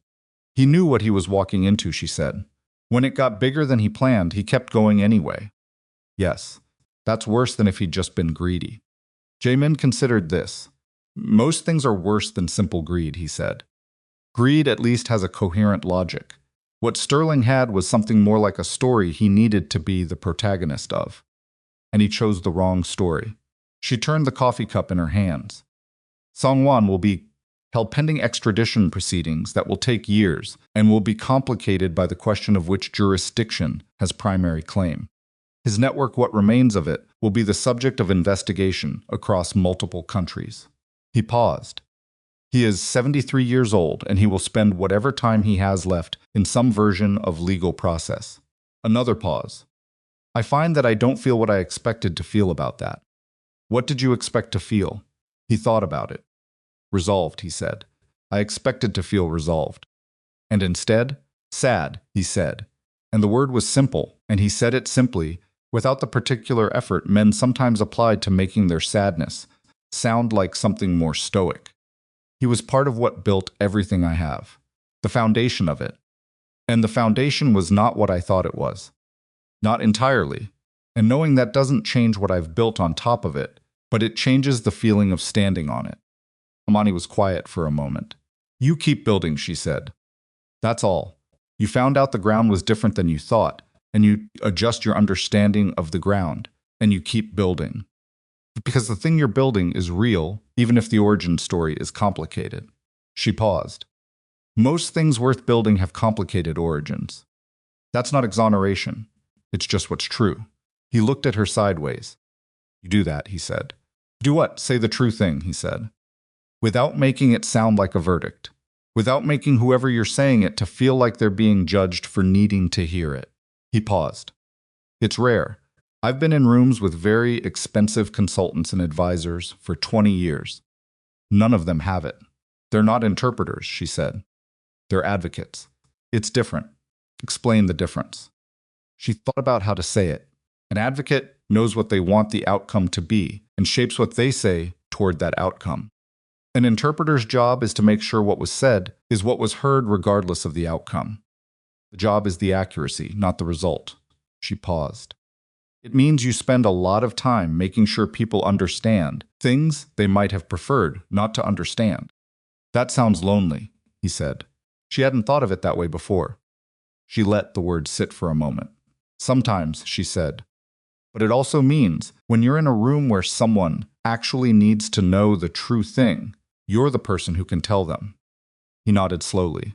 Then he reached into his jacket and produced a card. He set it on the ledge of the entrance console beside her coffee cup. The card had no logo, just a name and a number. That's my direct line, he said. Not a switchboard. Not an assistant. He paused. I want to offer you a position. Formally, with proper terms and compensation that reflects what you actually did tonight, rather than what an emergency replacement fee covers. He looked at her. Chief Interpreter and Director of Cultural Affairs for the Kwon Foundation's international work. It's a real position. It has existed in draft form for 2 years because I have not met anyone who could fill it correctly. She looked at the card. She thought about Queens, about the Tuesday morning deposition, about the 2 trains in the Crosstown bus, and the apartment that felt sacred at the end of a long week. She thought about Patricia's voice saying, "You've never said no to a room that needed you," and the specific accuracy of that observation, and what it had cost her over 12 years, and what it had given her. She thought about a ceiling space above a ballroom, a green wire, a watch case that was not a blade, She picked up the card. She didn't say yeses immediately. She didn't perform consideration. Either she was genuinely considering, which was different. He was patient enough to let her. The agreement continuation, she said. Kim and I spoke. 6 to 8 weeks. Yes. I would need to be involved from the beginning of the reconstituted process. Full access to all prior documentation, and the authority to flag any inaccuracy in real time without going through an intermediary. Yes. And the position. I want to understand the scope before I commit. A title and compensation aren't the answer to that. I want a working description of what the role actually entails and who I would be accountable to. Me, he said, directly. No intermediary there either. She looked at him. He met her eyes with the same directness he'd had from the beginning, from the moment he'd crossed a ballroom toward a woman who had caught a falling tray and stood in front of her and tested her with a language nobody expected her to speak, and made a decision in the time it took to confirm what he'd suspected. One condition, she said. Tell me. The badge they gave me tonight, said interpreter. One word, block letters, no name. She paused. When I work for you, I have a name. Something in his face moved genuine, unmanaged. The specific expression of a man who understood the full weight of what was being said and was not going to diminish it by treating it as a small thing. Yes, he said. You have a name. She pocketed the card. Outside, the city was fully morning now. The light had committed. Cab stopped at the hotel entrance, and a woman in work clout without looking up, already talking on her phone about something that had nothing to do with the halcyon crown or the night it had just survived. A delivery truck idled at the corner. A pigeon with a broken gate picked its way along the edge of the sidewalk, with the specific purposefulness of a creature that had decided the pavement was its and was correct. The world had continued in the way that worlds continue, not acknowledging the extraordinary, not compressing it into meaning, just moving forward with the bland, essential momentum of ordinary things that hadn't stopped for any of it. Imani Cross had walked into this building 11 hours ago, wearing a badge that reduced her to a function. She had caught a tray. She had corrected a translation. She had listened in a corridor and understood what she heard. She had climbed through a ceiling hatch in a formal dress with a broken heel and severed a wire that was not blue with the case of a man's watch, while her hand bled on a structural beam above 300 people who never saw any of it. She had told an old man with a gun that he still had a choice, and he had put the gun down. None of it had been clean. None of it had been the version of herself she might have scripted, the competent professional, navigating a room that underestimated her, emerging at the end with her dignity intact and her heels unbroken. She was tired in a way that had moved past fatigue into something structural. Her hand ached. Her collarbone sent its report at regular intervals. She had dried dust from a ceiling space in her hair that she had not yet addressed and was not going to address immediately because it was 5:47 in the morning and she was standing in a hotel entrance watching the city come itself. And for this specific moment, she didn't need to address anything. She had walked in here as an emergencies replacement. She was leaving as the person who had been in the room when it mattered. Not because anyone had decided to see her differently, because she had been exactly who she was, in exactly the way she was capable of being, in a night that had required all of it, the knowledge and the instinct and the stubbornness and the specific ability to say the true thing in the way it needed to be heard. The badge was still clipped to her dress. Interpreter. She unclipped it, held it for a moment, the cheap plastic of it, the block letters, the specific grammar of reduction that it represented. Then she set it on the console ledge beside the empty coffee cup. And she walked out through the glass doors into the morning, into the city that had kept moving through everything, past the pigeon and the delivery truck and the woman on the phone who didn't look up, into the particular light of a New York morning that fell on everything equally and asked nothing of anyone and gave everyone the same starting point, regardless of what the night before had cost them.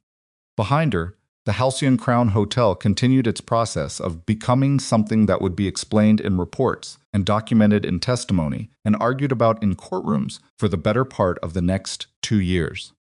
In front of her, the city offered nothing except the same thing it always offered the next moment.